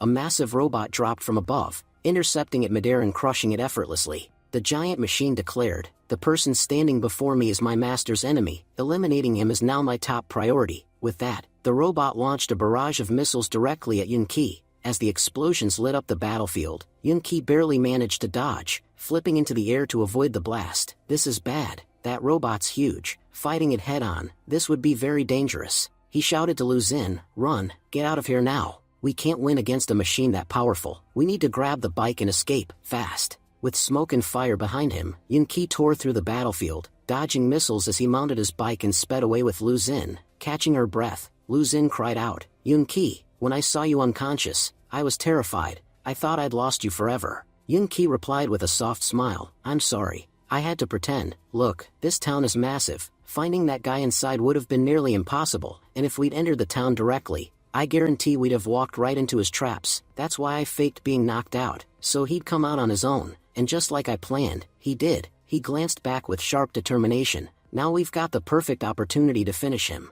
Yunqi then thought to himself, at first, I assumed this guy was just some farmer. How strong could he possibly be? But his robots, they shocked me. Since when do farmers have killer machines like that? Meanwhile, the enemy had already taken his seat inside his robot. Over the loudspeaker, his mocking voice echoed across the battlefield, taunting Yunqi. Where are you running, boy? Aren't you supposed to be that elite player with over 20,000 points? Then why run from someone as weak as me? I barely have any points. Compared to you, I'm nothing. So why the fear now? He laughed bitterly and continued, you know, I invested every cent I earned from my farm into advanced defense systems. People called me crazy, said I was wasting my money. But what do those fools know? One day, this tech would be the only thing keeping me alive. I built the best defense system in the world, and I used it to buy these incredible robots. Now, I'll use them to kill you and rise to the #1 rank. Then, with malicious glee, he said, just stay right where you are. You're going to see something special. Honestly, I can't wait to end you. Meanwhile, Yunqi was dodging every attack with skill and precision as he raced to escape the robot's onslaught. Lu Xin, breathless and tense, muttered in disbelief, this is insane. I can't wrap my head around it. How does a regular farmer have access to military-grade weapons like that? These kinds of robots, they're usually only in the hands of national defense forces. Did he steal them from the military? Yunqi, equally puzzled, responded, I'd love to know that myself, but right now, we don't have the luxury to figure it out. As the two raced through the village, Lu Xin questioned him, Yunqi, why are we heading outside?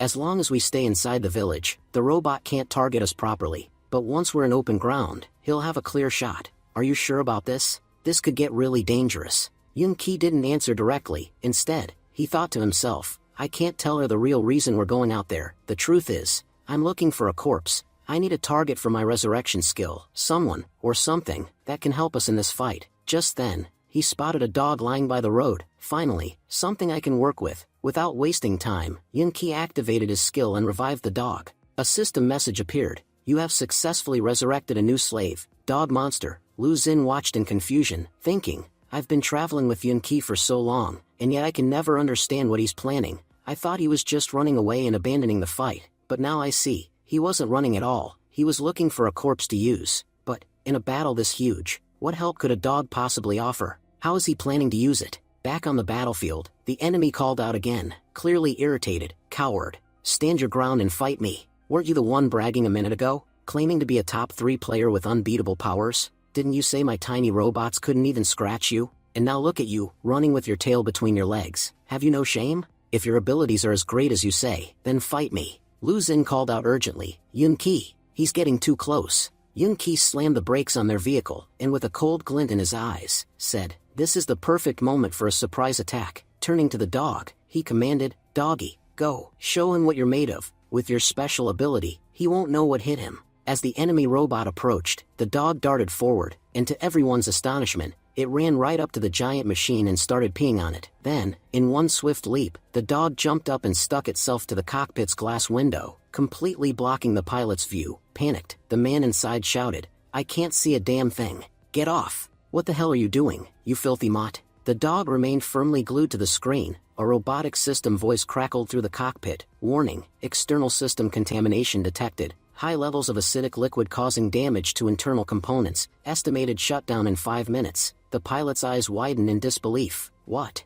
I've only got 5 minutes? Damn it, I need to finish them now." He quickly tried to issue commands to remove the dog, but before he could act, Yun-Ki charged forward. "You asked me what kind of ability I have? Well, you're about to find out." In one powerful move, he slashed both legs off the enemy's robot. The man screamed in shock. "What the hell is going on? Are you telling me a human just cut through that? My robot's legs are made from reinforced alloys. How did a sword slice through them?" The massive machine collapsed to the ground with a thunderous crash. The onboard system issued another warning. "Core overheating, severe structural damage detected, multiple circuits cut due to leg detachment, cockpit ventilation filling with smoke, ejection sequence will initiate in 5 minutes. The pilot gritted his teeth, realizing this battle wasn't going to end the way he expected. The man growled in frustration and shouted, "No, don't do this. If you send me out there, they'll definitely kill me." But just then, the dog casually walked forward and peed right on the engine of the machine. The robot's system beeped in response and declared, "The internal systems are completely damaged. We are now ejecting the master from the cockpit."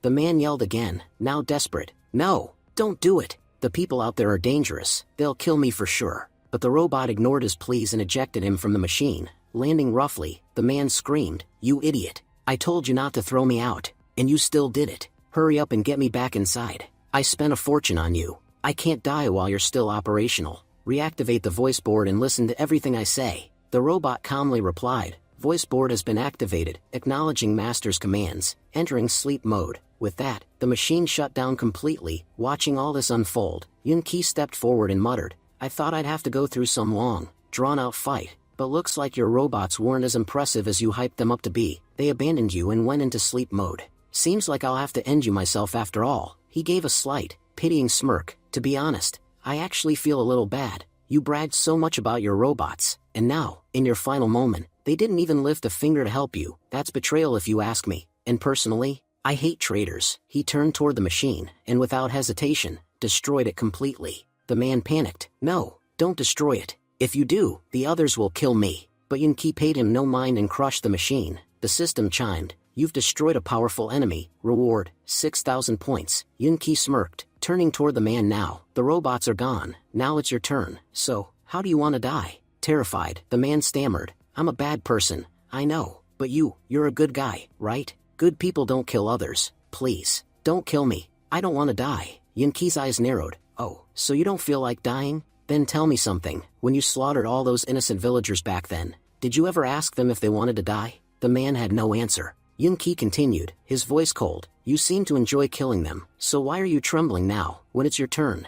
I can forgive my enemies, maybe, but I'll never forgive a disgusting human like you." He took a deep breath and said, "Honestly, I had the perfect opportunity to just walk away from here, but after hearing about the sick things you did, I made up my mind to kill you myself." Without further hesitation, Yun-Ki struck him down. The system's voice rang out once again, "You have defeated the main boss of this territory. Reward, 10,000 points. Your current total is now 42,860 points." Yun-Ki sighed and muttered, "We only came here to buy some vegetables, but we ended up making a huge profit, and luckily, I changed my name on the leaderboard beforehand. So even if I hit rank 1, no one will know it's me." Just then, the system made another announcement. "Congratulations, host, you are now ranked 1 on the leaderboard. Your current points, 42,860. The 2 people behind you have significantly fewer points. If you can maintain your position until the end of the warm period, you will receive a special title as a reward. Keep pushing to hold this rank." Yun-Ki raised an eyebrow, feeling a rare excitement build in his chest.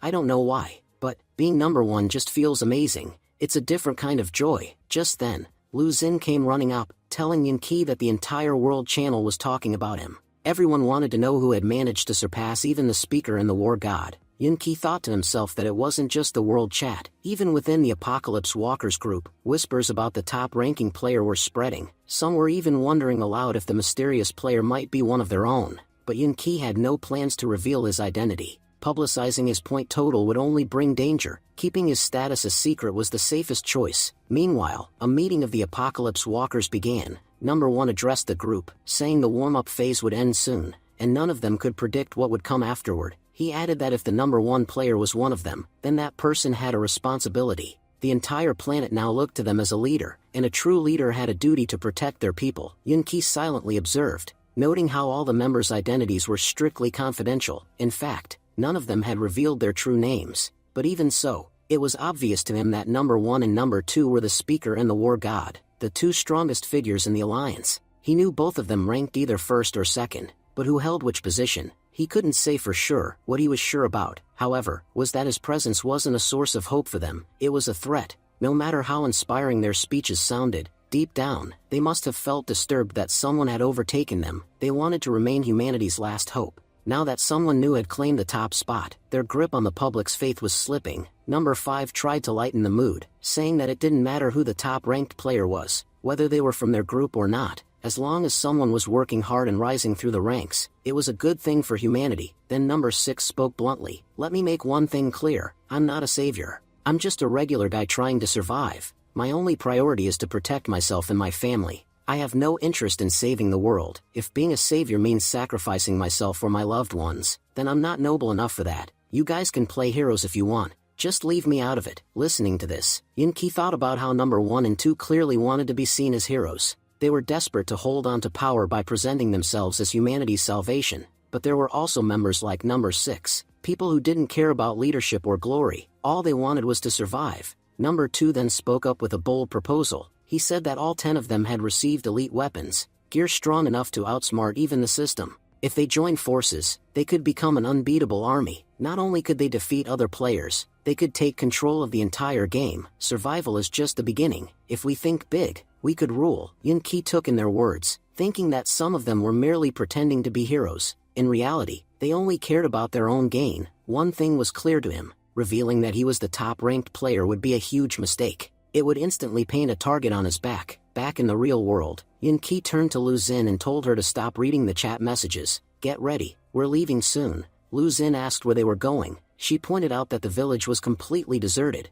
and this was the perfect opportunity to rest. If they kept pushing forward without taking breaks, they'd exhaust themselves quickly. Yun-Ki agreed, admitting they had some important goals, but since she insisted, they could rest a little. Later that night, they sat down to eat. Yun-Ki had cooked with fresh vegetables from the farm, and both of them were enjoying the simple but delicious meal. He remarked that it was the first decent meal they'd had since the apocalypse began, and honestly, it tasted amazing. Lu Xin smiled and admitted she didn't know he was such a great cook. She thanked him for everything that happened today. Because of you, I earned a ton of points. I never would have had the courage to fight those zombies on my own. If you hadn't been there to encourage me, I probably would have died right at the beginning of the game. Thanks to you, I actually have a ranking on the leaderboard. Yun-Ki humbly said he hadn't done much, that she was the one who had fought hard to defeat the zombies. But Lu Xin knew the truth. Even though Yun-Ki said he was just training her, in reality, he had protected her during every tough moment. Surviving here had been incredibly difficult for her, and she knew she wouldn't have made it this far without him. Thanks to Yun-Ki, she had climbed the rankings.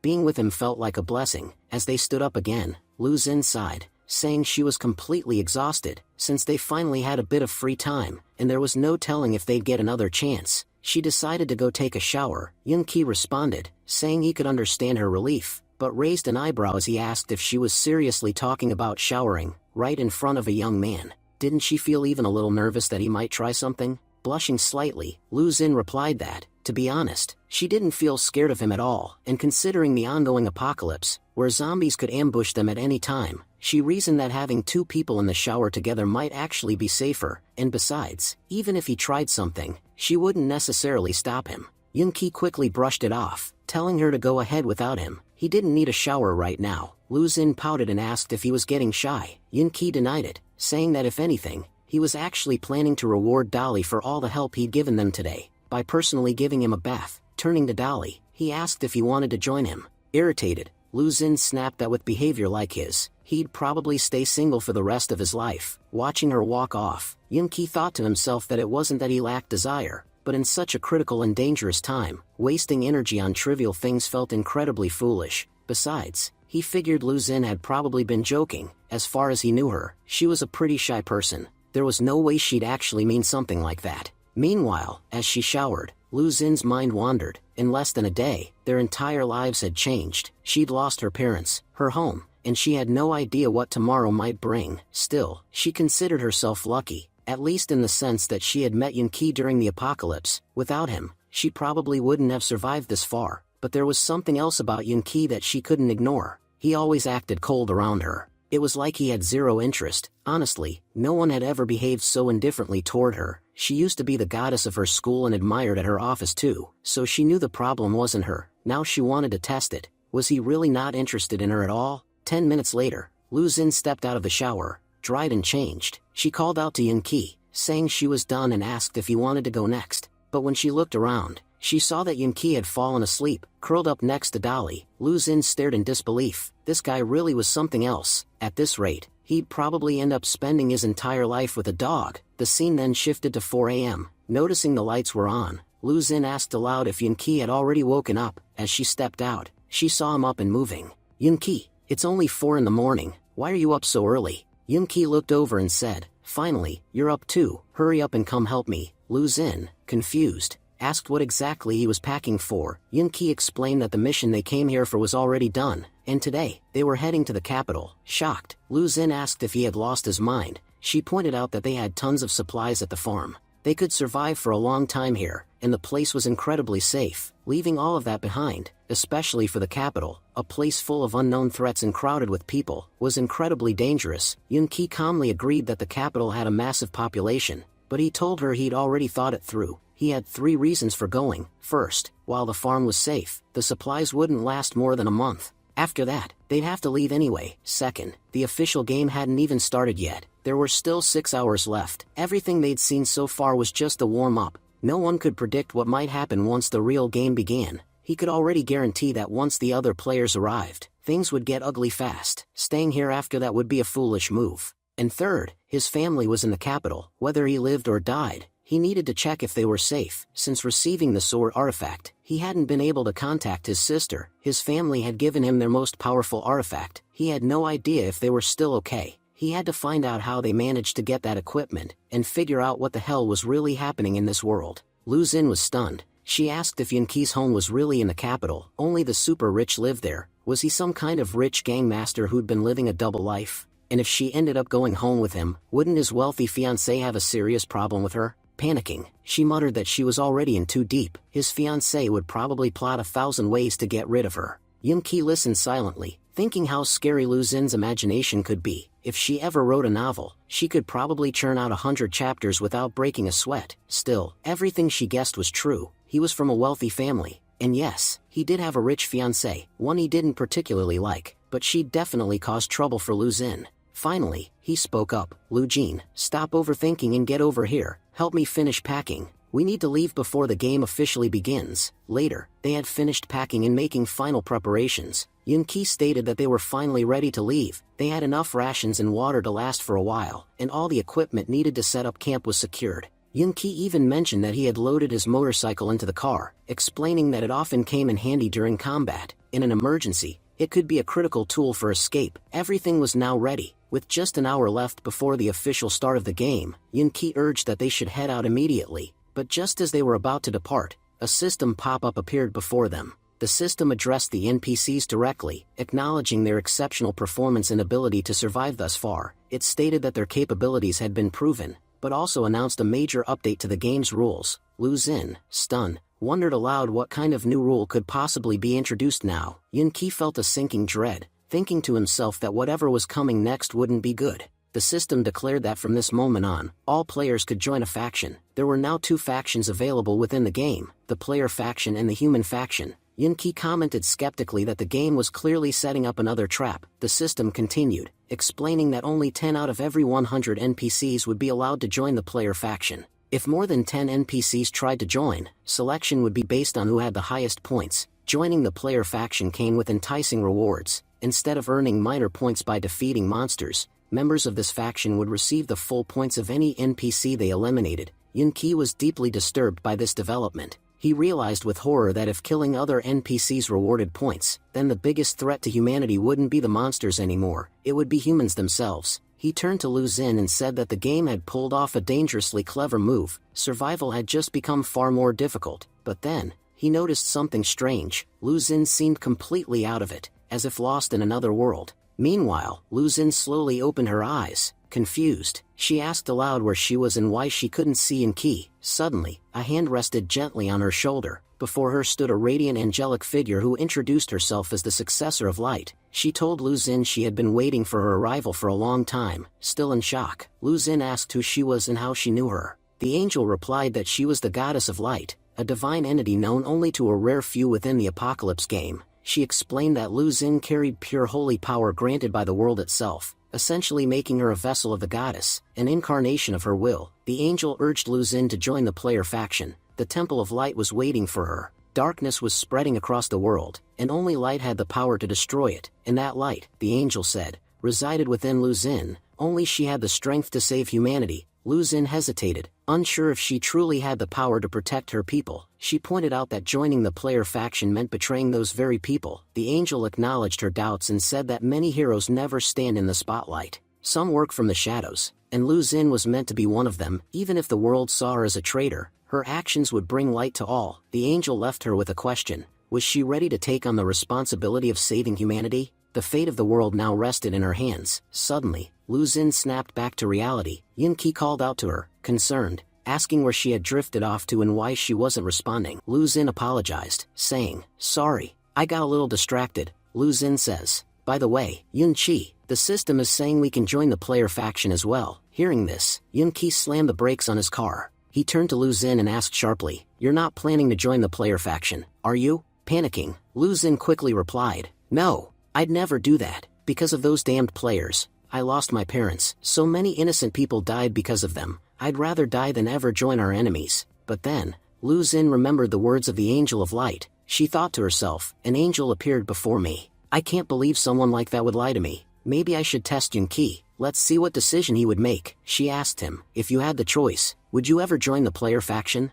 Yun-Ki answered firmly, "No, never." But Lu Xun pressed further, "Still, there are many benefits. We'd get protection for free. It's the apocalypse. Monsters are everywhere. Who wouldn't want protection in a time like this?" Yun-Ki shook his head. "I can't judge without walking that path myself. Sure, joining the human faction seems dangerous. Players are the ones killing us. If we join their faction, we'd be protected. But I see this game differently. Why would players value us at all? To them, there's no difference between monsters and NPCs. That's why I'll never join them. Those filthy players have destroyed so much of our humanity. I'll stand against them without a second thought. I can do anything in this life, but I'll never betray humanity," Lu Xun countered. "But what's the point of standing against them? In the end, death is waiting for us." Yun-Ki replied calmly, "To me, victory lies beyond fear. Even if I die on this path, I'll die without regret. I know what I'm trying to do is impossible, but I'll walk this road without hesitation." Lu Xun thought to herself, Yun-Ki has so much courage. He's willing to do anything to stay true to his path, so why can't I do the same? Honestly, if he's not with me, he'll go much further. Inside the human faction, he would rise quickly. Because of me, he keeps holding back. But I have the opportunity to save this plan, and I've decided to follow my own path, no matter what. Lu Xun looked at him and said, "Yun-Ki, I've made up my mind. I'm joining the player faction." Taking a deep breath, Yun-Ki replied, "I figured you would." He thought silently, because players give NPCs free protection, no one stands against them. Not just Lu Xun, anyone would choose the easier path. No one likes walking the hard road. Getting out of the car, Yun-Ki said, "I left food and water in your bike. You have enough fuel to get back to the farm. Go there and wait for the players to return." Lu Xun called after him, "Yun-Ki, I need to tell you something." But he interrupted, "Don't act like we're saying goodbye forever. We just won't always be together. That doesn't mean we'll never meet again. If we're alive, we'll see each other. Who knows? Maybe I'll become the ultimate boss of this world, and you'll come as a holy light mage to defeat me. If that happens, I'll gladly die with a smile." Overcome with emotion, Lu Xun hugged him tightly. Crying, she whispered, "Even though I've chosen a different path, I'll never have the courage to stand against you." Yun-Ki smiled faintly, "You're 28. Don't act like a child anymore. No one will be there to take care of you now. He thought to himself, Lu Xin's a good person, she'd never hurt me. But when your ideals clash, you simply can't walk the same road. Yunqi said, alright, I'm leaving now, the players will arrive soon. Lu Xin returned to camp, while Yunqi continued his journey. He said to Daliai, didn't expect you'd stick with me until the very end. Well, at least I can trust you, you'll never leave my side. Just 40 minutes left, let's see what happens when the players arrive. Both of them walked their separate ways. When the countdown hit 0, the game system announced, the Apocalypse game has officially begun. Players are entering now. As the game started, a flood of new rules appeared in front of Yunqi. He frowned. So many new rules? Now I get why my Sitem said it couldn't help me until the game started. Everything's changed inside this Apocalypse game. Let's see what these new rules really are. The system explained, the warm-up period is over. Every NPC will now be ranked based on their points. The top 1% will receive Chief rank. The top 5% will receive Elite rank. Below that, NPCs will be divided into Lieutenant level, Common level, and Novice level. The top 10 NPCs will receive an additional 2 levels as a reward. The top 30% will be boosted by 1 level. Yunqi was saying, the top 1% will be made chiefs. On the NPC leaderboard, I was ranked number 1. This means I now hold the highest chief rank among NPCs, and because of that, I'm also being granted 2 additional levels. The system then explained that a major change was being made to the game. Only players can now gain experience and level up by killing monsters. NPCs have lost this power entirely. No matter how many monsters an NPC kills, they will no longer receive any experience. Yunqi said bitterly, they've completely taken away our path to becoming powerful. Now, the only thing that determines our strength is this rank they've given us. As players grow stronger, we'll grow stronger too, but only because they allow it. This game is literally showing that we NPCs are nothing more than tools to them. The system also announced, all NPC points have been converted into universal game currency. You will receive currency at a 10-to-1 ratio based on your current points. Yunqi smirked. Well, that's at least good news. I worked really hard during the warm-up period to earn points, so I won't be short on currency now. Let's see what other benefits these new rules have for me. The system continued. Host, congratulations, you have now become a chief. All your attributes have been increased by 25%. Because you were in the top 10, you are also granted 2 additional levels. You are now a level 12 NPC. Yunqi thought, all the newly arrived players are starting at level 1. While I already have level 12 powers, I'm practically a level 12 boss compared to them. If I wanted to wipe them all out right now, it would be ridiculously easy. The system further revealed, the world map has been unlocked for everyone. There are 35,600 villages in total, and players will spawn inside these villages. A player cannot leave their village until they reach level 10. If any monster or NPC enters a village, their level will automatically be suppressed. Yunqi scowled, this is terrible. All the weak players are protected inside their villages, and by the time they leave, they'll already be powerful. The system has really done humanity dirty. The system went on, a new power is being introduced into the game, Origin Energy. Mastering it will allow you to use superpowers. You have also received your own battle armor, which runs on Origin Energy. The strength of your armor will scale according to your own strength. All other weapons, aside from this armor, have been heavily nerfed. They won't even work properly on monsters. From now on, you'll have to rely solely on this armor. Yunqi groaned. These new rules are garbage. They want us to abandon everything we've built and rely completely on their system. We know nothing about Origin Energy, but I'm sure players already do.